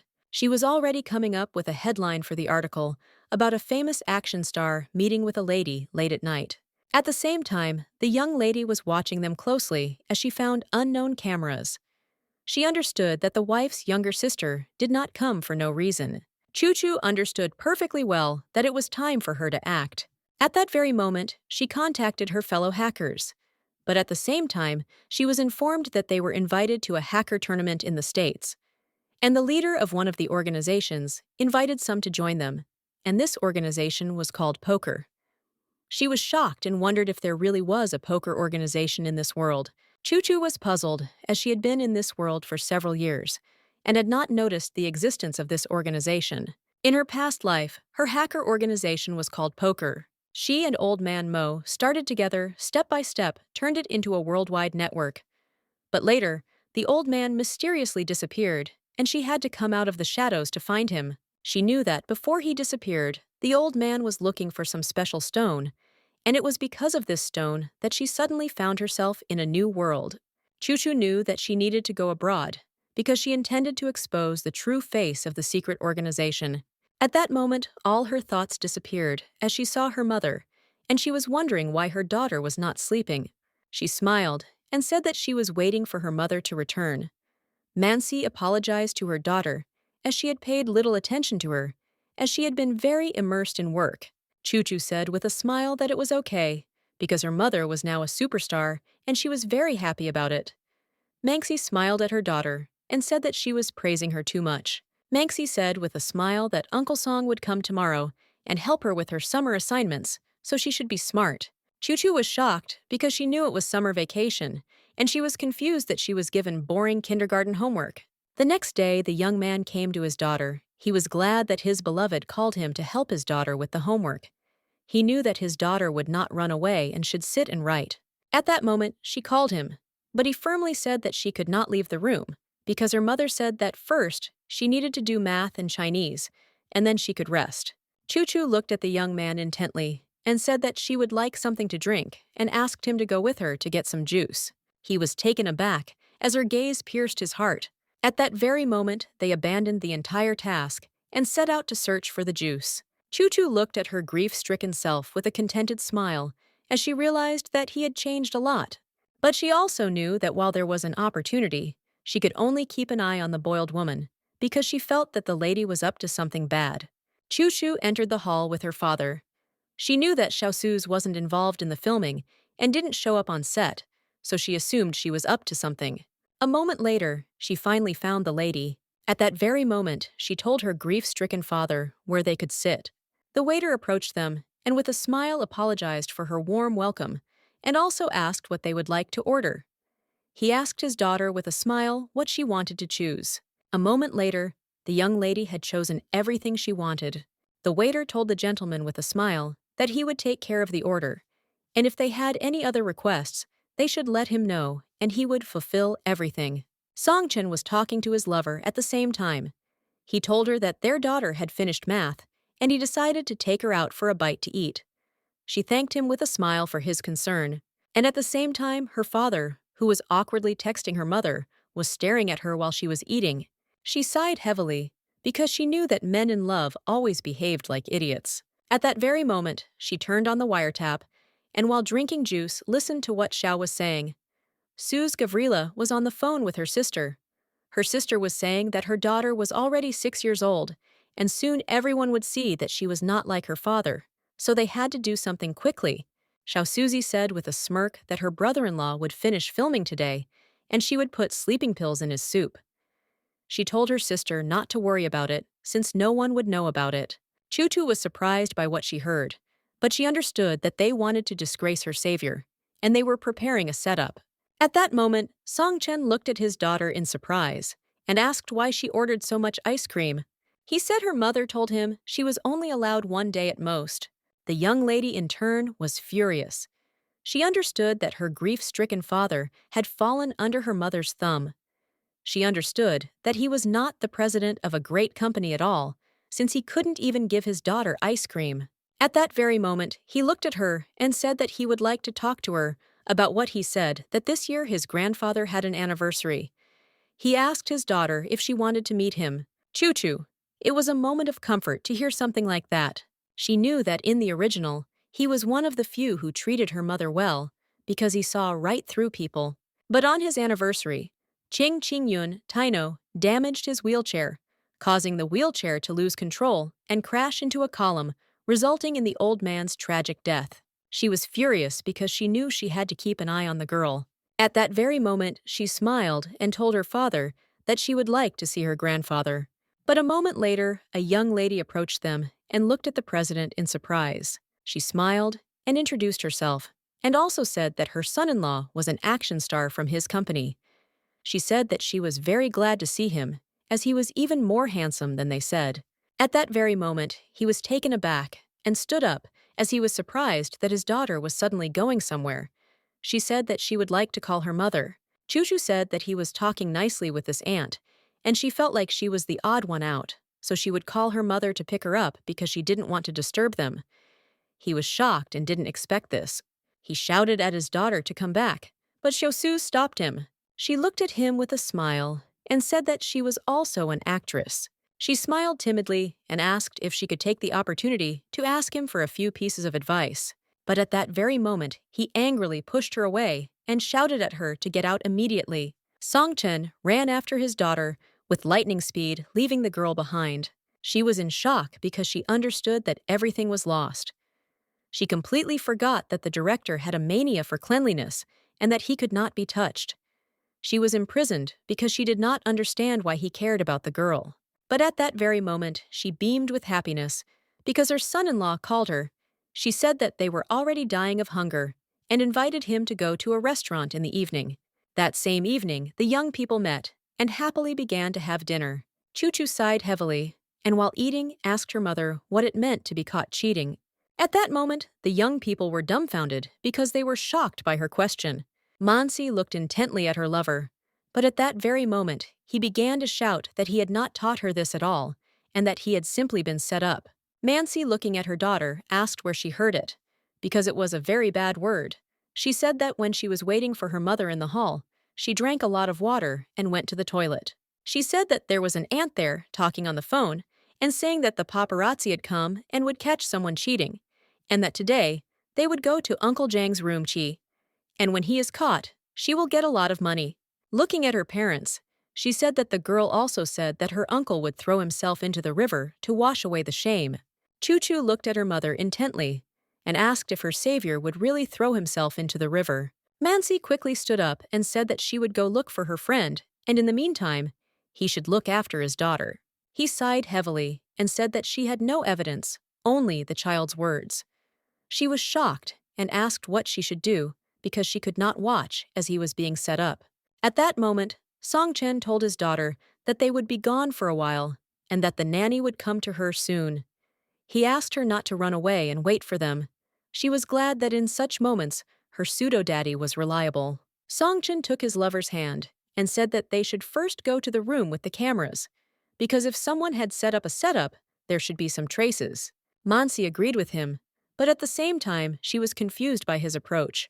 At the same time, Xiaosu's, with a satisfied smile, informed her brother-in-law that her sister had told him to improve his health every day, and so she had brought him chicken broth from home. He asked her to put the broth in the refrigerator, and he would drink it after filming. Xiaosu's insistently said that he should drink it while it was hot. But at that moment, the man was taken aback, as he saw that Mansi had called him late in the evening. He informed his relative that he would step away for a minute, as he needed to answer. She smiled and said that he should come back soon. She knew that today, no matter what she had to make him drink the broth, this dish had a dance in it.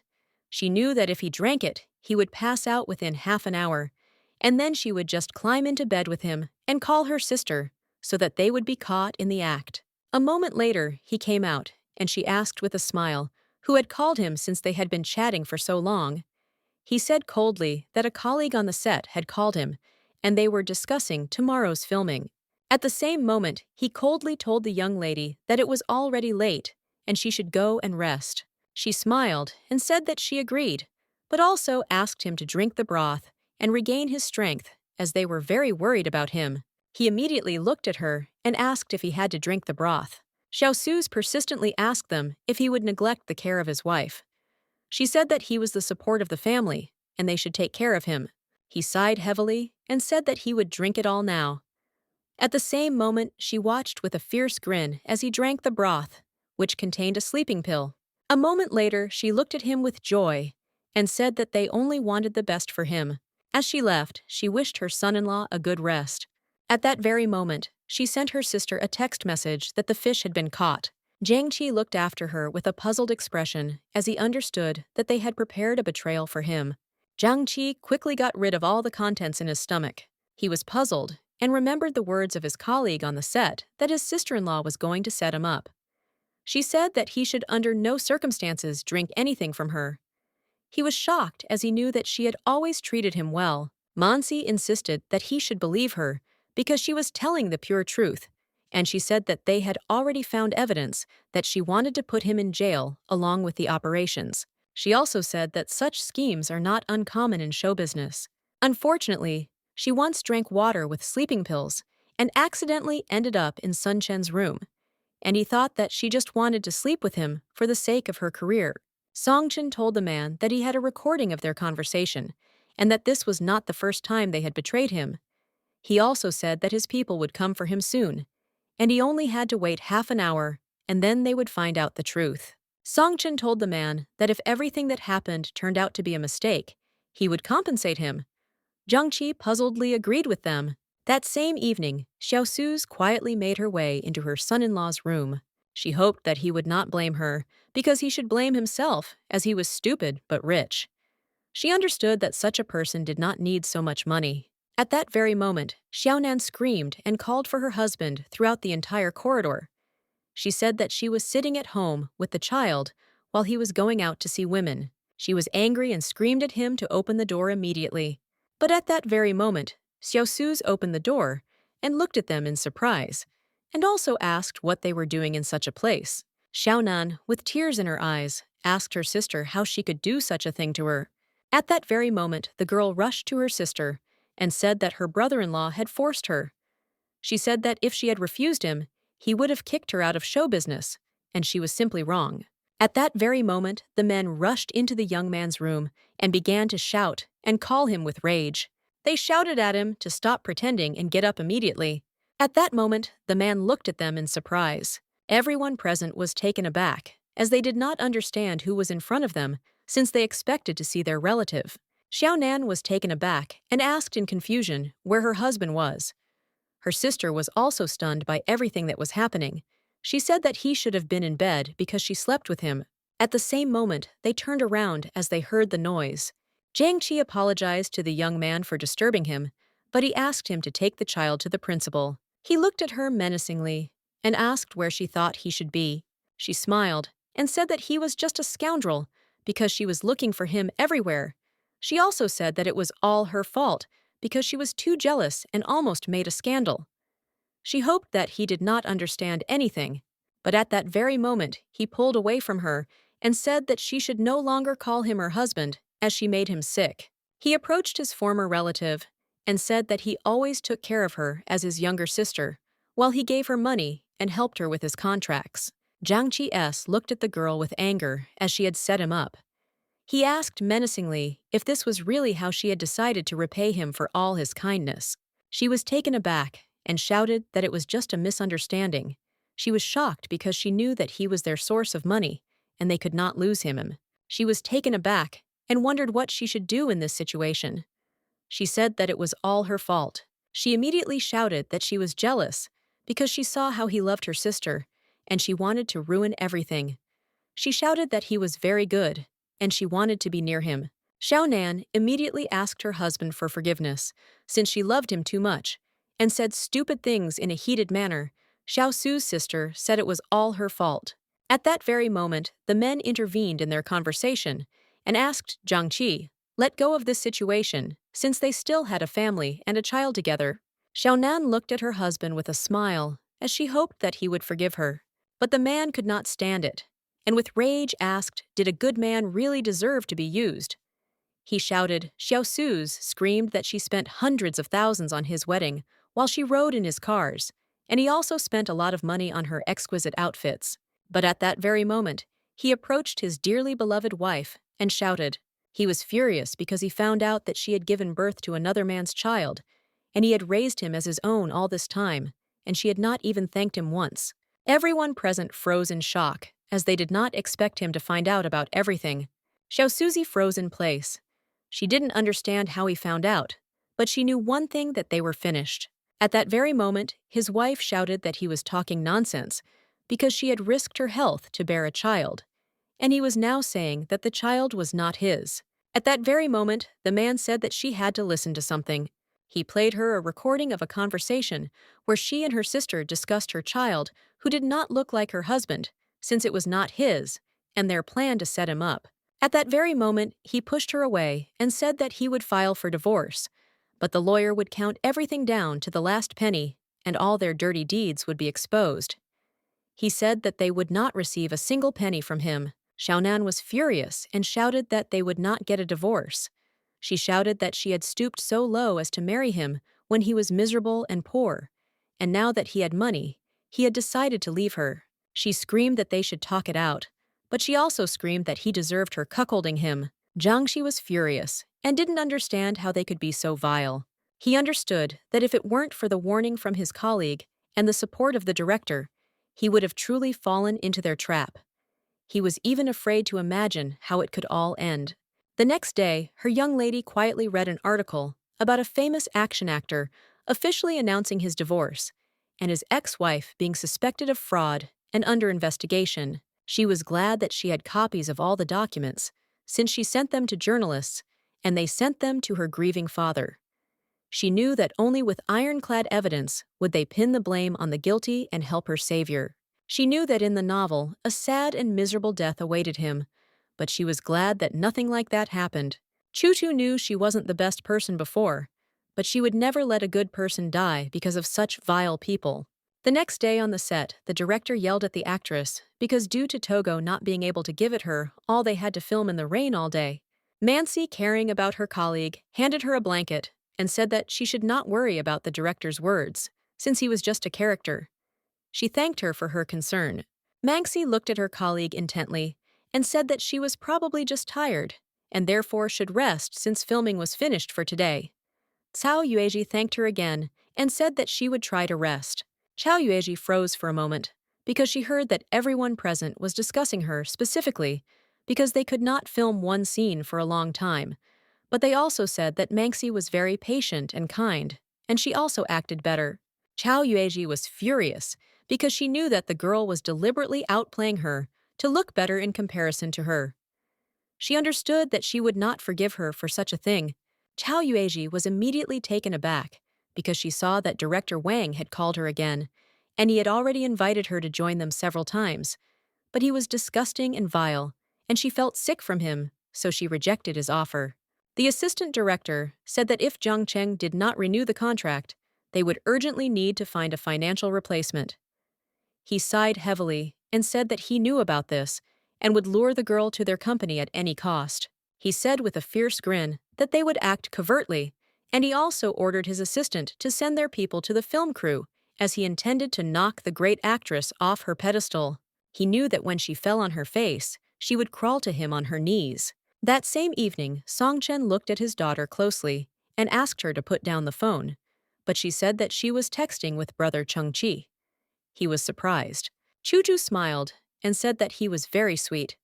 He always helped her when she had problems, so she adored him. By problems she meant crafts for school, because she dumped them on him. Song Chen asked his beloved if she thought the young man had his eye on their daughter. Manxi was shocked by such an assumption. She said that they were just children and were friends with each other. Song Chen sighed heavily and said that it was unlikely because their family was a den of predators, and he knew that the young man was still too young, but he was already cunning beyond his years. Manxi smiled and said that it seemed that he was recording everyone you kidnappers. Songchen looked at his beloved intently and said that they must take care of their daughter. Mansi started coughing very hard. The man quickly approached her and asked what had happened. Mansi sighed heavily and said that she probably just caught a cold when she got caught in the rain. He said that he would immediately call a doctor, but she assured him that it was nothing, and after she took some pills, everything would go away. After some time, she finally took the medicine. Chen looked at her closely and said that she should sleep, but if she got worse, they would immediately call a doctor. She looked closely at her lover and asked him to look after her daughter. He sighed heavily and said that she did not need to worry because now she was the main patient. Chen daughter said that she should give her mother a rest. She agreed with him, and he also said that she should put the phone away. Mansi in turn stared after them as she understood that things couldn't have been better. After all, 6 months ago, when she was sick, she had no one and didn't even have money for treatment. She was spinning around between part-time jobs to pay the rent, and now she saw that her daughter had everything. She was glad that her father had returned, and she had started doing her business again. She was glad that fate had changed for her, and every day she felt better and better. So she now understood what true happiness was. The next day, after a short conversation, they began rehearsals. Manxi looked at her colleague with a smile and asked how she was feeling, since she also got wet yesterday. Manxi hoped that her colleague was not sick, since she Yueji said with a smile that she was strong, and the rain was nonsense since she even went to the gym. Manxi said with a smile that this was excellent. Yueji in turn was puzzled and understood that her colleague was simply mocking her because she was pretending to be sick. At that very moment, the director looked at her and said that she should learn naturalness from her colleague. And he also said that they would begin filming in half an hour. Chao Weiji glared at her colleague angry because she knew that she was as stiff as wood next to her. After some time, they managed to film several episodes. The director looked closely at Chao Weiji and praised her for her good work today. Chao Weiji was happy because it was the first time the director spoke to her so softly. She understood that it was not in vain that she spent the whole night working on the script. As he left, the director smiled and told Chao Yueji that she needed to communicate more with Manxi as she felt her character more deeply. Chao Yueji was stunned by the producer's words as she understood that she was still a zero to him. Some time later, she was sitting in the dressing room and preparing for the next scene. The girl told the actress with a smile that she had played great today. She also smiled and said that Chao Yueji almost overshadowed the main character. Chao Yueji was offended by such words and immediately threw the bottle of water, which broke with a loud crash, and also told the girl to leave. Chao Yueji was furious and didn't understand why everyone was crazy about Manxi. She screamed and asked if she was worse than Manxi. At that very moment, the girl asked for forgiveness and hurried out of the dressing room. Chao Yueji froze for a moment as she heard what was said about her after what happened, and that she was called a queen, but she played poorly and yelled at others.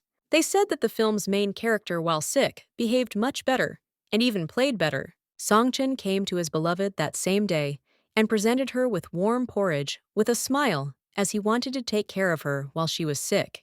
The girl was taken aback and told the young man that she would eat herself and did not need to be fed.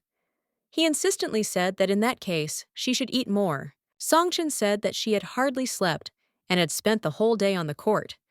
He said that he had brought her some delicious broth to help her regain her strength. Chao Weiji was taken aback and froze in shock when she heard their conversation. She knew that the sponsor was sitting next to the actress, and now she had all the leading roles. Chao Weiji was frozen in shock because she did not know what she would get now, and therefore she assumed that it was time for her to leave. Chao Yueji. At that moment, she heard Manxi say that it was time for her to leave because Choo Choo was waiting for her at the hotel. But the man said that the nanny would look after her and they could continue their date. Songchen said with a smile that he was happy to spend time with his daughter. Chao Yueji was taken aback at the same time and remembered that her colleague had a daughter. She realized that Manxi had deceived him and said that the child was the housekeeper's. She understood that the man knew nothing about her daughter. Chao Yueji looked into the distance with fury, as she knew that she would soon prepare a gift for her colleague. Sometime later, She finally contacted the director of the van company. He happily greeted her and also asked when they could meet in person and discuss the contract. She said that she was in no hurry to meet because she needed to finish something on the set.